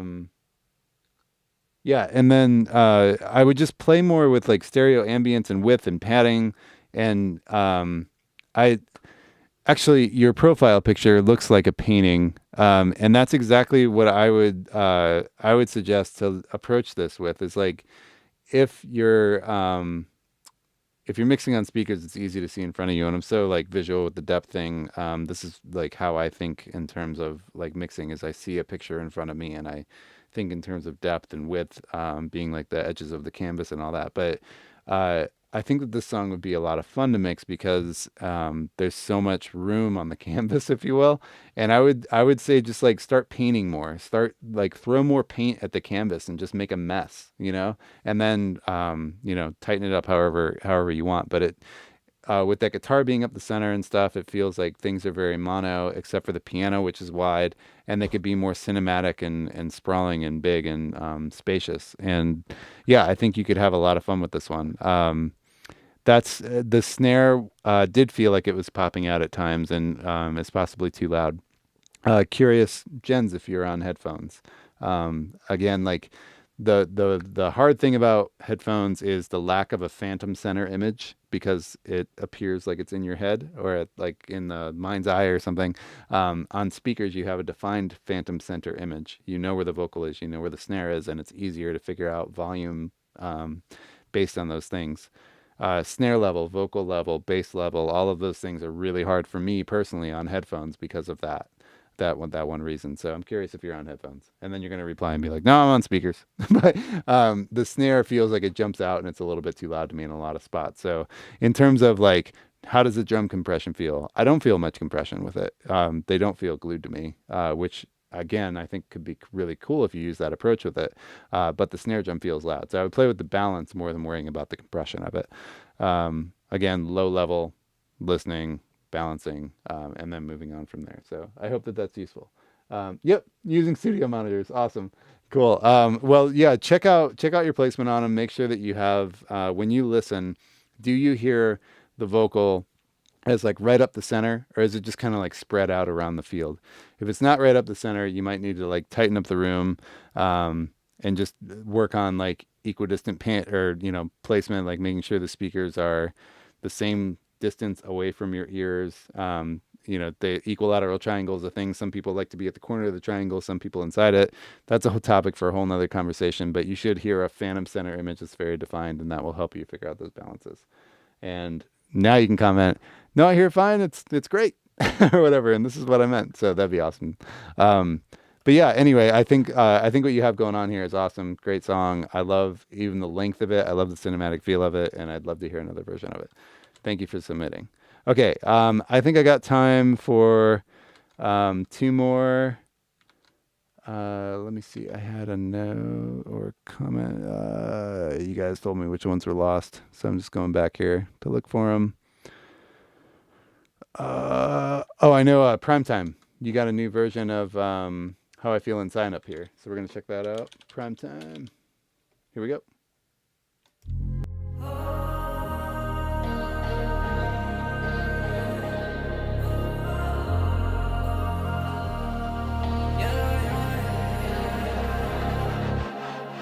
You said you love somebody else. I can't do a thing about it. I should only blame myself. Yeah, yeah. You set my heart upon the shelf. Yeah, yeah. Only blame myself. Yeah, yeah. You set my heart upon the shelf as if you would come back. Gonna comment as I go here. One, it's exciting from the start. Great job. Like the energy is exciting as I was going into it. I'm pumped to listen to the rest of this, even though I just stopped it. One thing I just noticed on this vocal leading into the drums coming in, I felt the compression on the vocal a little too much, and it felt like it got smaller when the drums came in. That was mostly why I paused. Was it felt like it got smaller when it should have gotten bigger. So in this intro section, to combat that, you could play with something called, I think like Andrew Sheps called it, the slippery fader. So that's when you just take the master fader, pull it down in the intro, the verse comes in, bring it up a little bit. The chorus comes in, bring it up. Verse 2, pull it back down, maybe. Just depending on your song, obviously. But use that to kind of like push excitement and different sections and scene changes and all that. So here we go. I should only blame myself. Yeah, yeah. You set my heart upon the shelf as if you would come back. I doubt it, 'cause you only love yourself. Yeah, yeah. I got a heart-shaped hole coming out of my chest. I'd give you something more, but there ain't nothing left. I loved you more than life, but you left me for dead. Yeah. Just wanted you to know this is how I feel inside. Loving you is suicide.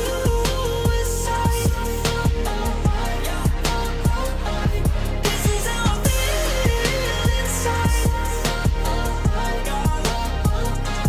Loving you is suicide. And I'm ready to die. You said you love somebody else. I can't do a thing about it. I can only trust myself. Yeah, yeah. 'Cause all the years, all the fights, all the tears, baby, they will never dry. All the love, all the lies, all the pain really made me feel alive. I got a heart-shaped hole coming out of my chest. Should give you something more, but there ain't nothing left. I loved you more than life, but you left me for dead. Just wanted you to know this is how I feel inside. Let's go, Primetime. This is awesome. More than life, but you left me for dead.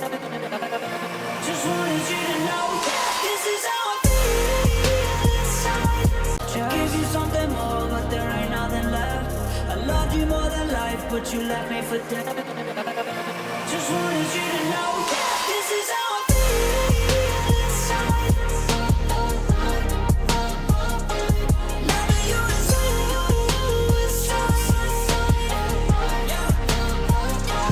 This is how I feel inside. This is how I feel. Loving you is suicide. And I'm ready to die. And I'm ready to die.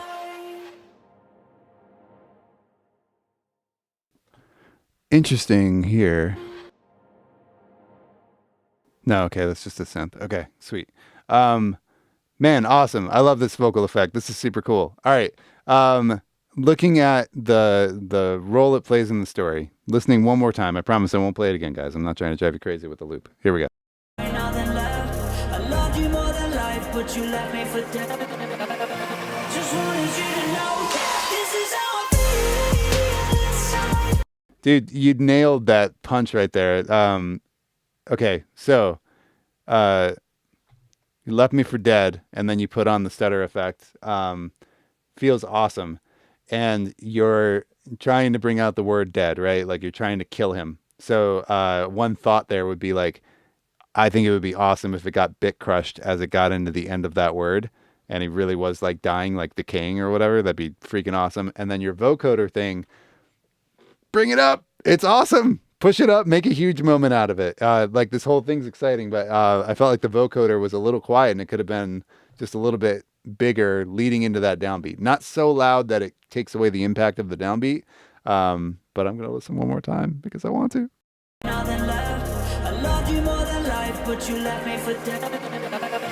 Just wanted you to know that this is how I feel inside.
I'm here.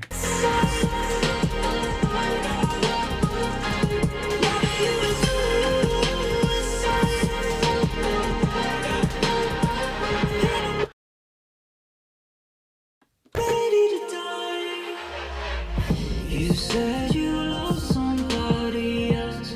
I can't do a thing about it. I can only trust myself. Yeah. 'Cause all the years, all the fights, all the tears, baby, they will never dry. All the love, all the lies, all the thing about it. I can only trust myself. Yeah.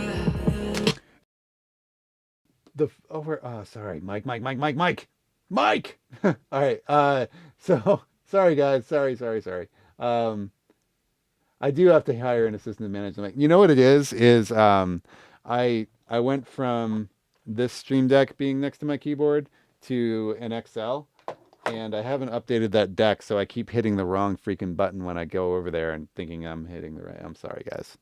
I'll fix it by next week, I promise, or 2 weeks or whatever. Yeah, my bad. Okay, now back to this. Yes, reversed mic again. So yeah, the phasiness thing is bugging me. I did feel like that kick had punch on that chorus in case I muted myself for that thing. Yeah, but the phasiness is still kind of bugging me. So if there's a widener on this, can you let me know, Primetime? Is there a widener on this? Or is it like some other vocal effects and stuff that's going on, and synth effects and all that that's happening? Just kind of curious about it.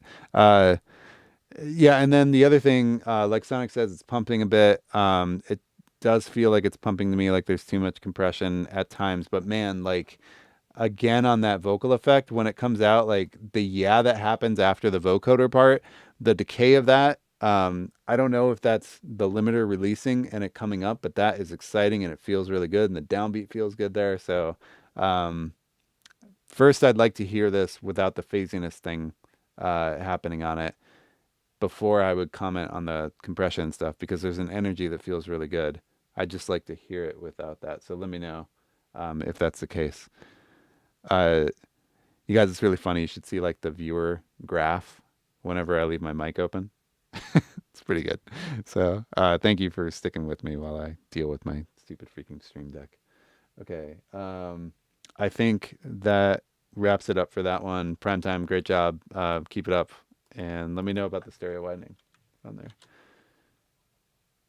Mark was here. Okay. Let's just see. So let's go till 5. Let's do 2 more here.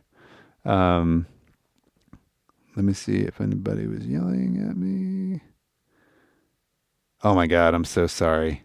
I said it sounds great. Oh, Primetime. Damn it, guys, I'm so sorry. Let me know if you heard all the stuff that I loved about that vocal effect. I feel like you got robbed. Oh my God, I'm so sorry. Okay, I said everything sounds awesome. Basically, Primetime. If any of those comments didn't go through, I'll watch back and I'll write comments on the Mix Tank thing. I'll see what was cut out and then I'll give you my comments on there. Sorry about that. Okay, art of mixing. I'm gonna get you on here. Here we go. Okay, art of mixing. Here we go.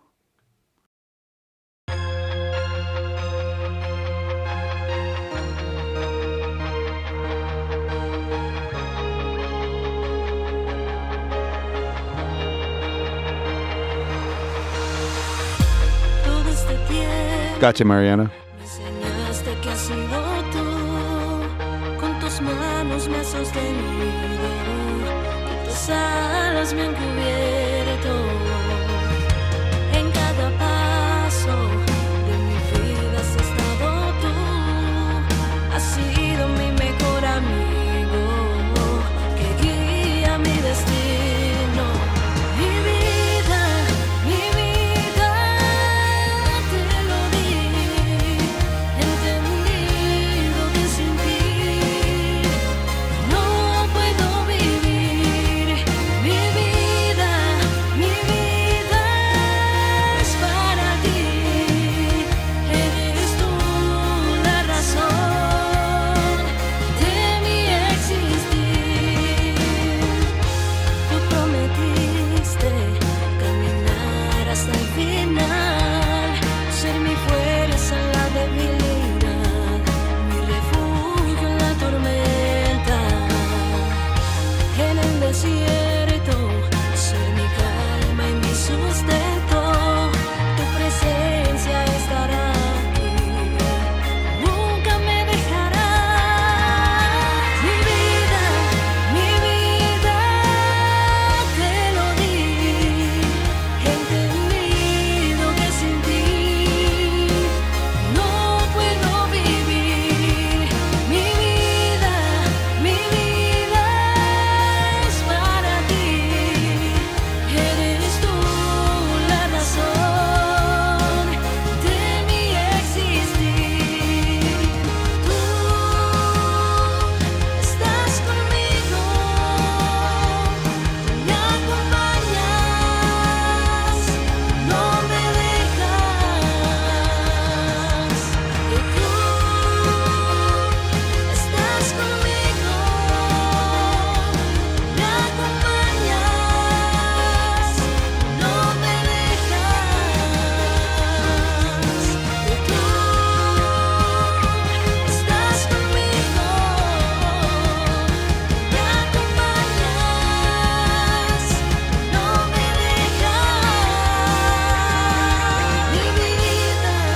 Mi vida te lo di. Y entendido que sin ti no puedo vivir. Mi vida es para ti. Eres tú la razón de mi existir. Guys, watch your ears. I'm just gonna whistle for a second. Right around this range, like Listen through here. I hear that resonance ringing, so I wanted to point it out here as we go into the end of the song. Eres tú la razón de mi existir.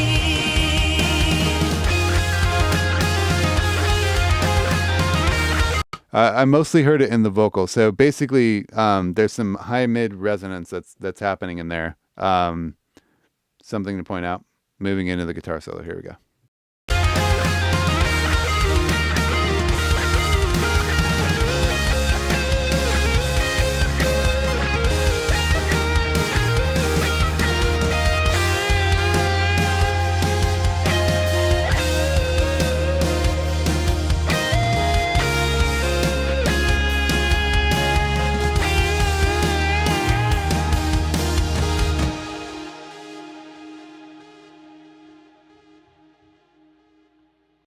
Awesome, Juan. Nice job. I like this mix a lot. There's a couple things I'm going to comment on, but there's not a lot to comment on because it feels really good. The vocal is mid-range focused to me, which is cool. It's not a super full sound. It's a rock mix, so it fits in kind of nicely. I'm wondering if there's room for more body in the vocal, but you might push it up and find that there's not, and it might be cool where it is. So that's one comment I had about the tone of the vocal. There's the resonance thing that I had. There's something peaky happening in the mid range. 2.5K ish is a good place to start looking. Soothe is great for that, but make sure you don't destroy your vocal with it. Sometimes it's better to just automate it. A lot of times it's better to just automate it if it's just one part of the song. One thing I talk about, I've talked about it down here before, is like throwing soothe across your vocal to deal with something that happens in the chorus is dealing with a temporary problem with a permanent solution. I think I worded that right. So don't treat a temporary problem with a permanent solution, right? Because it's going to affect your entire song if you have soothe on there. You might be able to go in and just automate EQ when she hits certain notes and the frequency starts jumping out and getting ringy. You can just duck that frequency out with a very narrow cue and then get rid of that band once the problem's gone. So that's something to check out. The next one I wanted to talk about is the kick and the snare. To me, are the stars of this mix. This is something I feel like is a bit of a common theme going through mixes, and it's I did this for so long. I would just like love to make drums sound amazing on mixes. Like I'm gonna have the biggest freaking awesome drums ever or whatever, right? Like it was like a goal. But because it's fun as engineers, it's like I don't know, drums are obviously fun. They're fun. But if you're thinking about it in terms of like the balance of the mix, who's the star? What's the important part of this? Right now, the kick and the snare, they're the loudest things. They're out in front of the mix more to me. So I've got a vocal here, I've got a kick here, I've got a snare here or whatever. So that snare vocal balance is one that I use all the time to like figure out where should this vocal sit? Like how loud should the vocal be? Something like a Foo Fighters track, this is fun to go listen to. If you listen to a Foo Fighters track, like off of one of the last two records, Dave usually feels like he's kind of behind the snare, especially on the louder, like more rock songs, more screamy songs. He's kind of sitting right behind the snare. If you listen to a pop song, the pop vocal is usually sitting in front of the snare or louder than the snare, right? And that's a good balance for like where do I place the vocal.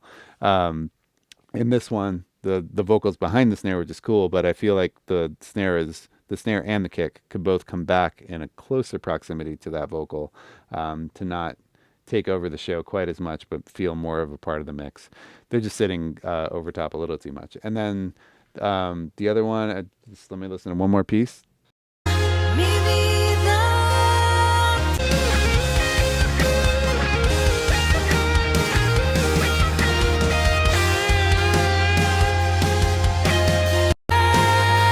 Te lo di, entendido que sin ti no puedo vivir. Mi vida es para. Throughout here, I just feel like the guitars and the on the sides could come up a little bit to glue better to the kick and the snare. But basically, it's just a balance thing. So I would listen, do a save as, because this feels good too. Bring the volume down on your monitors, low level, and work on the balance of the kick, snare, vocal, and then see how it's playing with everybody else at kind of a low level. and then you can kind of bring them all back up. So hope that that's useful. Okay. Primetime, you said SBL Vitalizer MK2T was the stereo bus processor on that last song. SBL Vitalizer. I can't remember if that thing has stereo widening on it or not. MK2, I don't want to review. Plug-in, picture, maybe it's a real one. I don't know. That's cool if it's a real one. It's cool if it's not. This guy here. Okay, stereo expander. Okay, yeah. So if that thing is cranked up pretty high, I definitely hear it. I'd be interested to hear less of it. That actually makes sense because I've used that box before and I have recognized that texture. Cool. Okay. Let's go to the next song. And again, primetime, like I'll go back and see where I muted my mic like a dork and I'll fix it. So, okay, Battle Cry. Oh, wait, no, sorry. Mariano. I wanted to hit that one for Mariano, Paul Martin, and then Smokin' Fudo. We'll hit those three. And we might have to do abbreviated versions because I got to get out of here in a few. But let's go over to Mariano's song. Mariano is not coming up as Mariano, so let me look up a little bit. There we go. De mi pago soy. My terrible pronunciation. I'm so sorry. All right, here we go.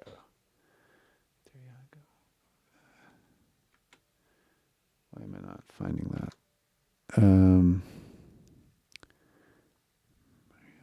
Mic. Okay, Mariano, I want to hit your song. I saw you put it on there. Oh, here we go. I got the right name now. Okay. Chachera. It's not pulling up for me, so if you could write it in one more time for me, and I'm going to move on to Paul Martin's song, and then we'll come back to yours. It could just be me pasting it wrong, too.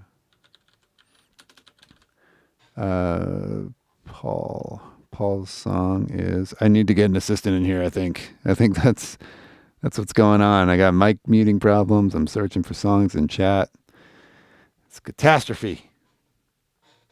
Okay, Paul Martin. Oh my gosh. I'm sorry, guys. You guys are watching me stare at my screen. Smokin' Fudo. We're going to hit yours real quick, and then I'm going to figure this out. Figure it out. Smokin' Fudo. Here we go. Smokin' Fudo, Little Emperor Battle Cry. Comments are on the right of the screen if you guys want to read them as we go.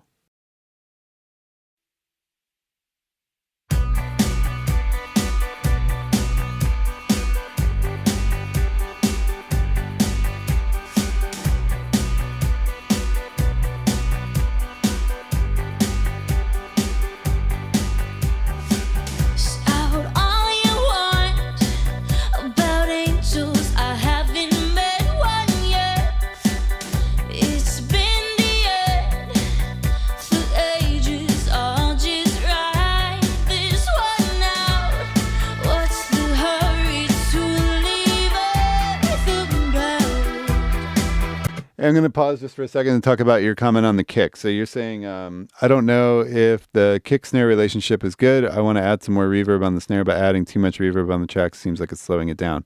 Probably because I added too much compression, and I think it's all a bit too dense. So just dealing with that. Let's listen to the kick-snare relationship right here. I'm going to tell you what I'm hearing.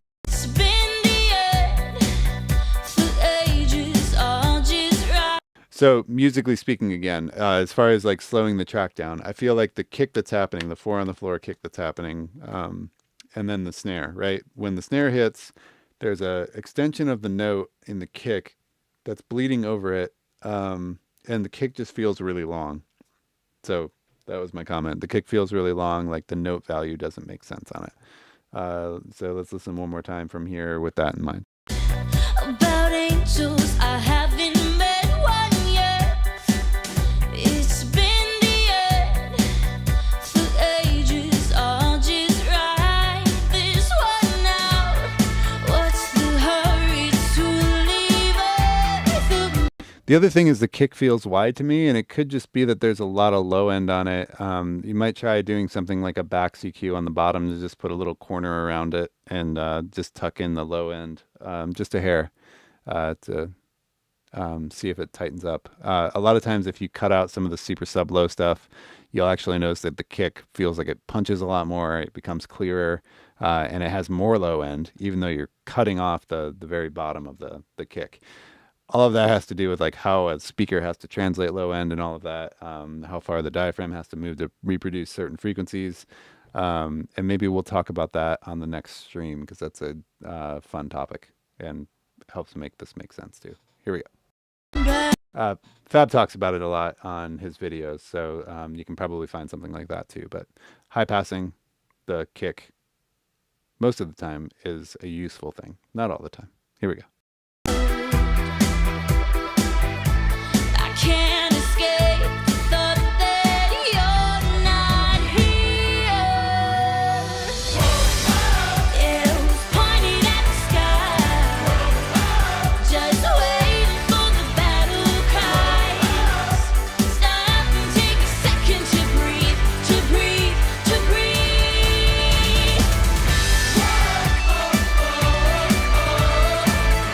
To breathe, to breathe. Little bit of a high mid thing happening here that's bunching up between all the vocals on breathe. On the very end of them, there's something that just kind of like resonance pops up here. To breathe.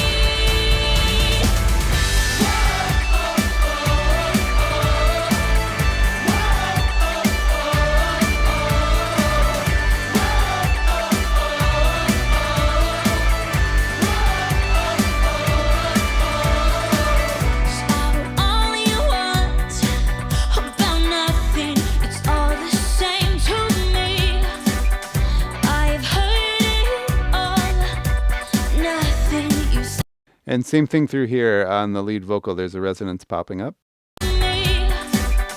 I've heard it all, nothing you say can shock me now. And it's actually that resonance is feeding into your reverb, which is causing it to bloom out and go wider if you listen for it that way. I think you would see it pop up on something like a Pro Q3 or anything with the spectrum analyzer in there. Here we go. You were living like an avalanche. No brakes, no wheels, nobody stood a chance. It was pointed at the sky, just waiting for the battle cries. Stop and take a second to breathe, to breathe, to breathe. It was pointed at the sky, just waiting for the battle cries. It was pointed at the sky, just waiting for the battle cries. It was pointed at the sky, just waiting for the battle cries. Stop and take a second to breathe, to breathe, to breathe.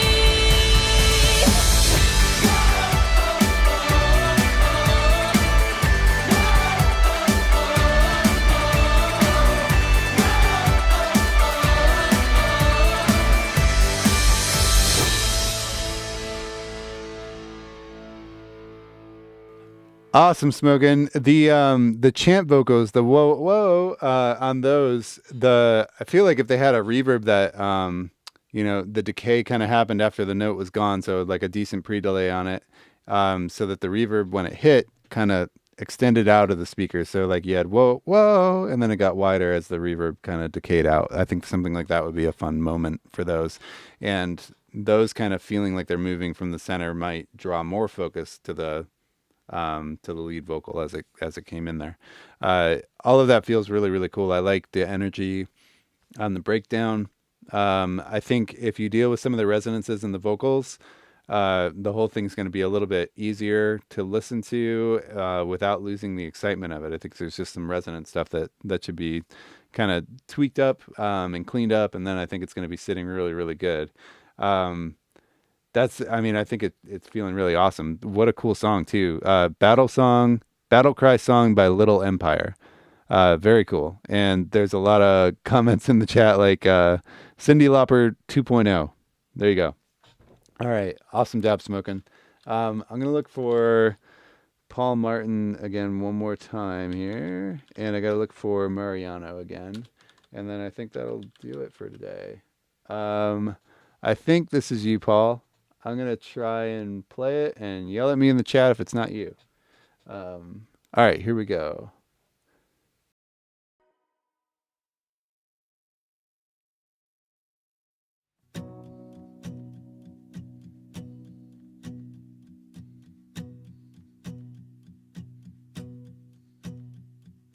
Come on in from the cold now, back to where you belong.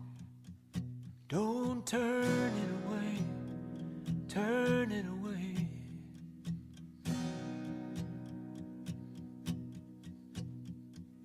Come on in from the cold now, back to where you know.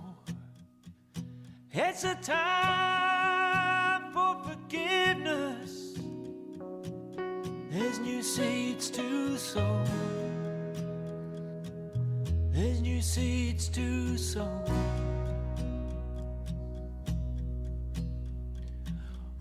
Okay, I'm going to comment as I go here. One, what a voice.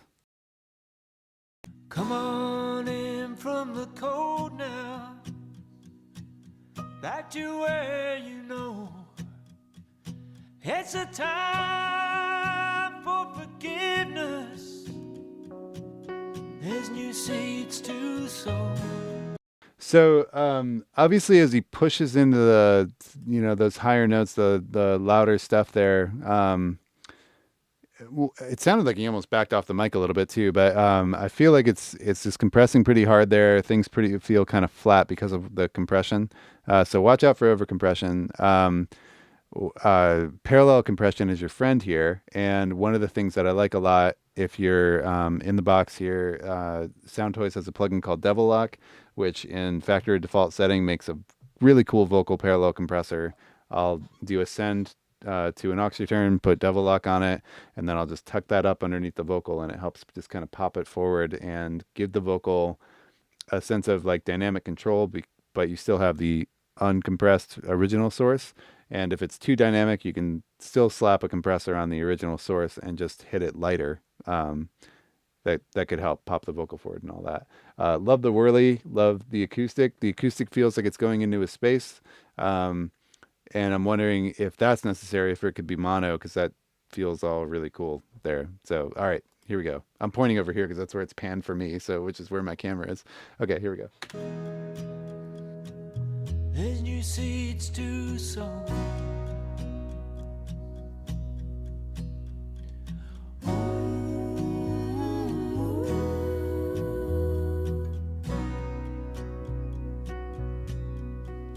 When the sky hangs heavy with danger, fear of the unknown, gotta turn your color up, darling. Don't let it chill your bones,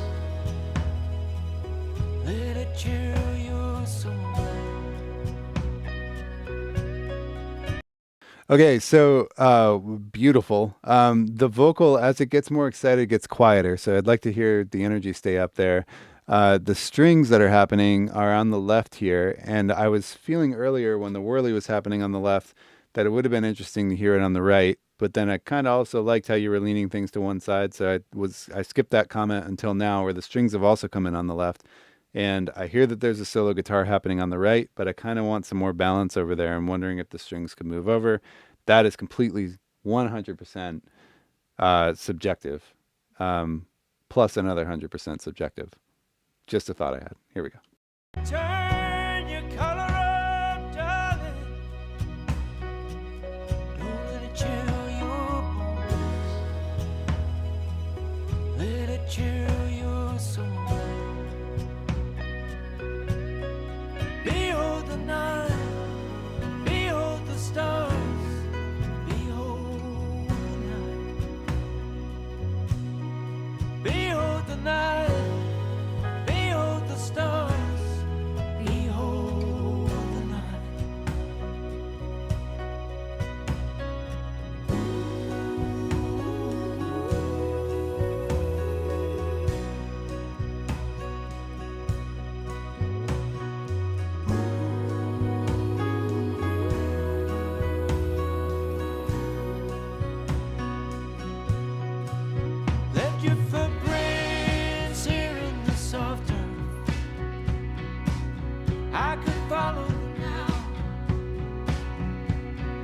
Something stopped me for so long, darling. Fill me up with doubt. Fill me up with doubt. Sorry, guys, I'm going to pause here. Mariano, could you put your username in the chat? Mariano, sorry. If you could put your username in the chat for me, that'd be awesome. I think this is going to be our last song, but Mariano, I'll go and I'll find your track a little bit later today, and I'll leave some comments on it for you because I feel bad we didn't get to it yet. You've been very patiently waiting. Thank you. So we're going to listen to the rest of this one. Here we go. Behold the night, behold the stars, behold the night.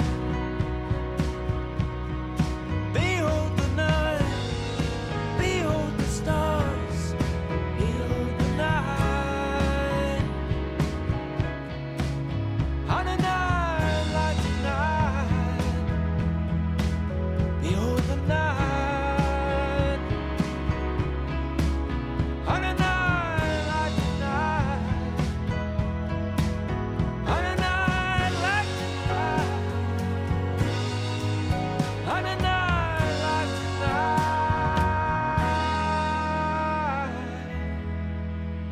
All right.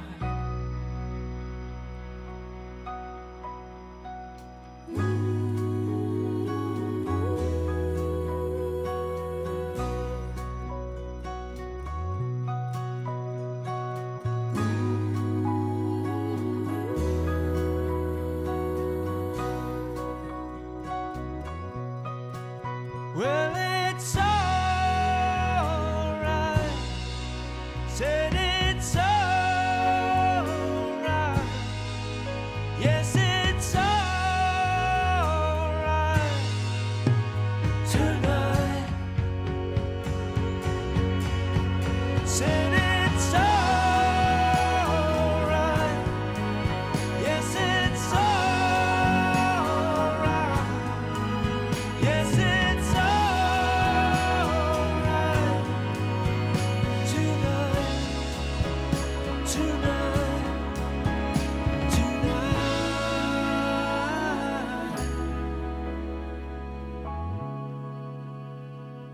Come on in from the cold now.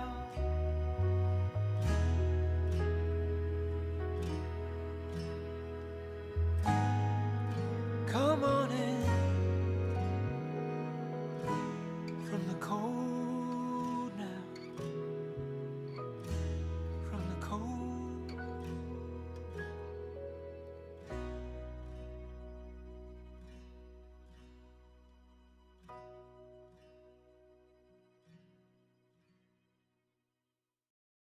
Paul, I wish I had more to say.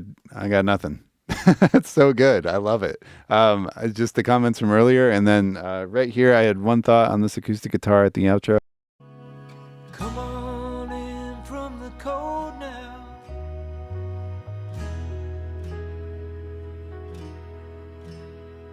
And again, it's kind of preference, but it feels stereo in a phase-y kind of way. Not in like a stereo widener way, but in a even maybe in a multi-mic'd kind of way where it's just kind of panned a little bit.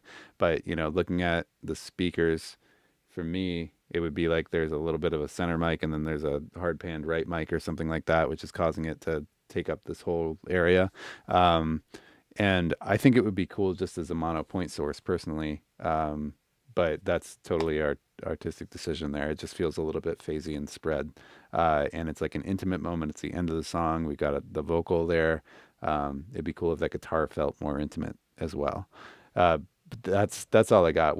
That was a fun one to listen to. Thank you very much for submitting. Great song. Really great song. And I think that is a great place to leave it because holy crap, that was good. Yeah, Smoking Fudo, Enchanting Melody, amazing track. Well done. Yeah, lots of people digging this one. Great job. Great job. Awesome. Cool.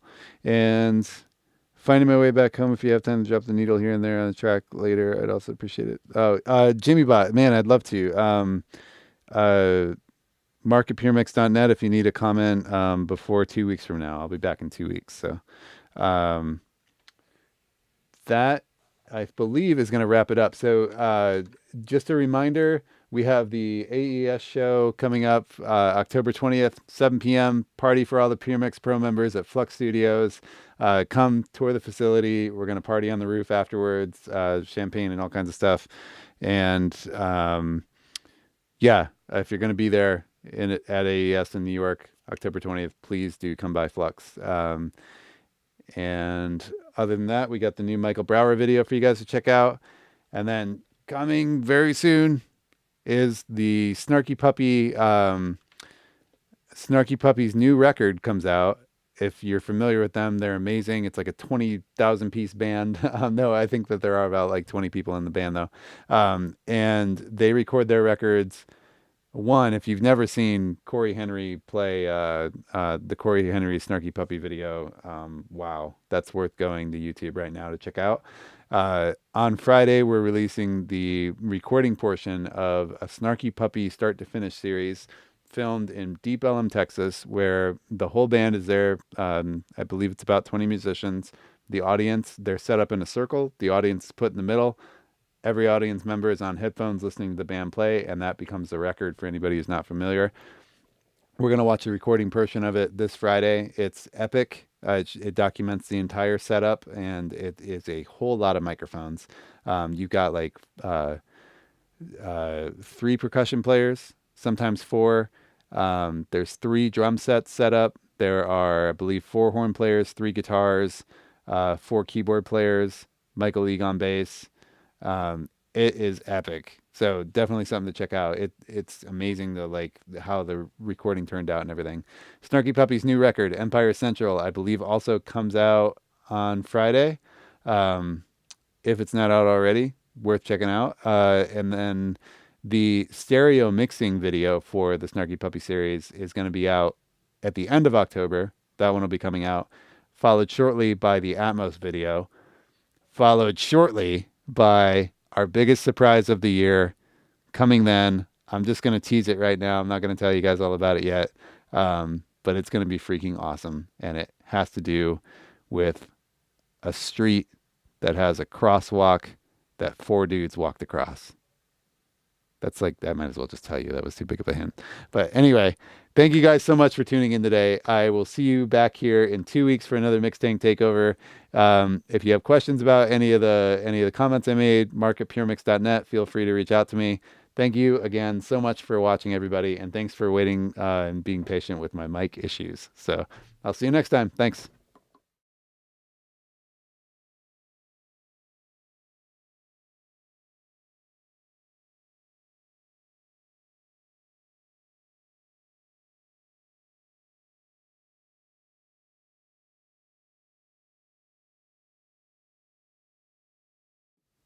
Which one of these buttons is it? Just kidding. See ya.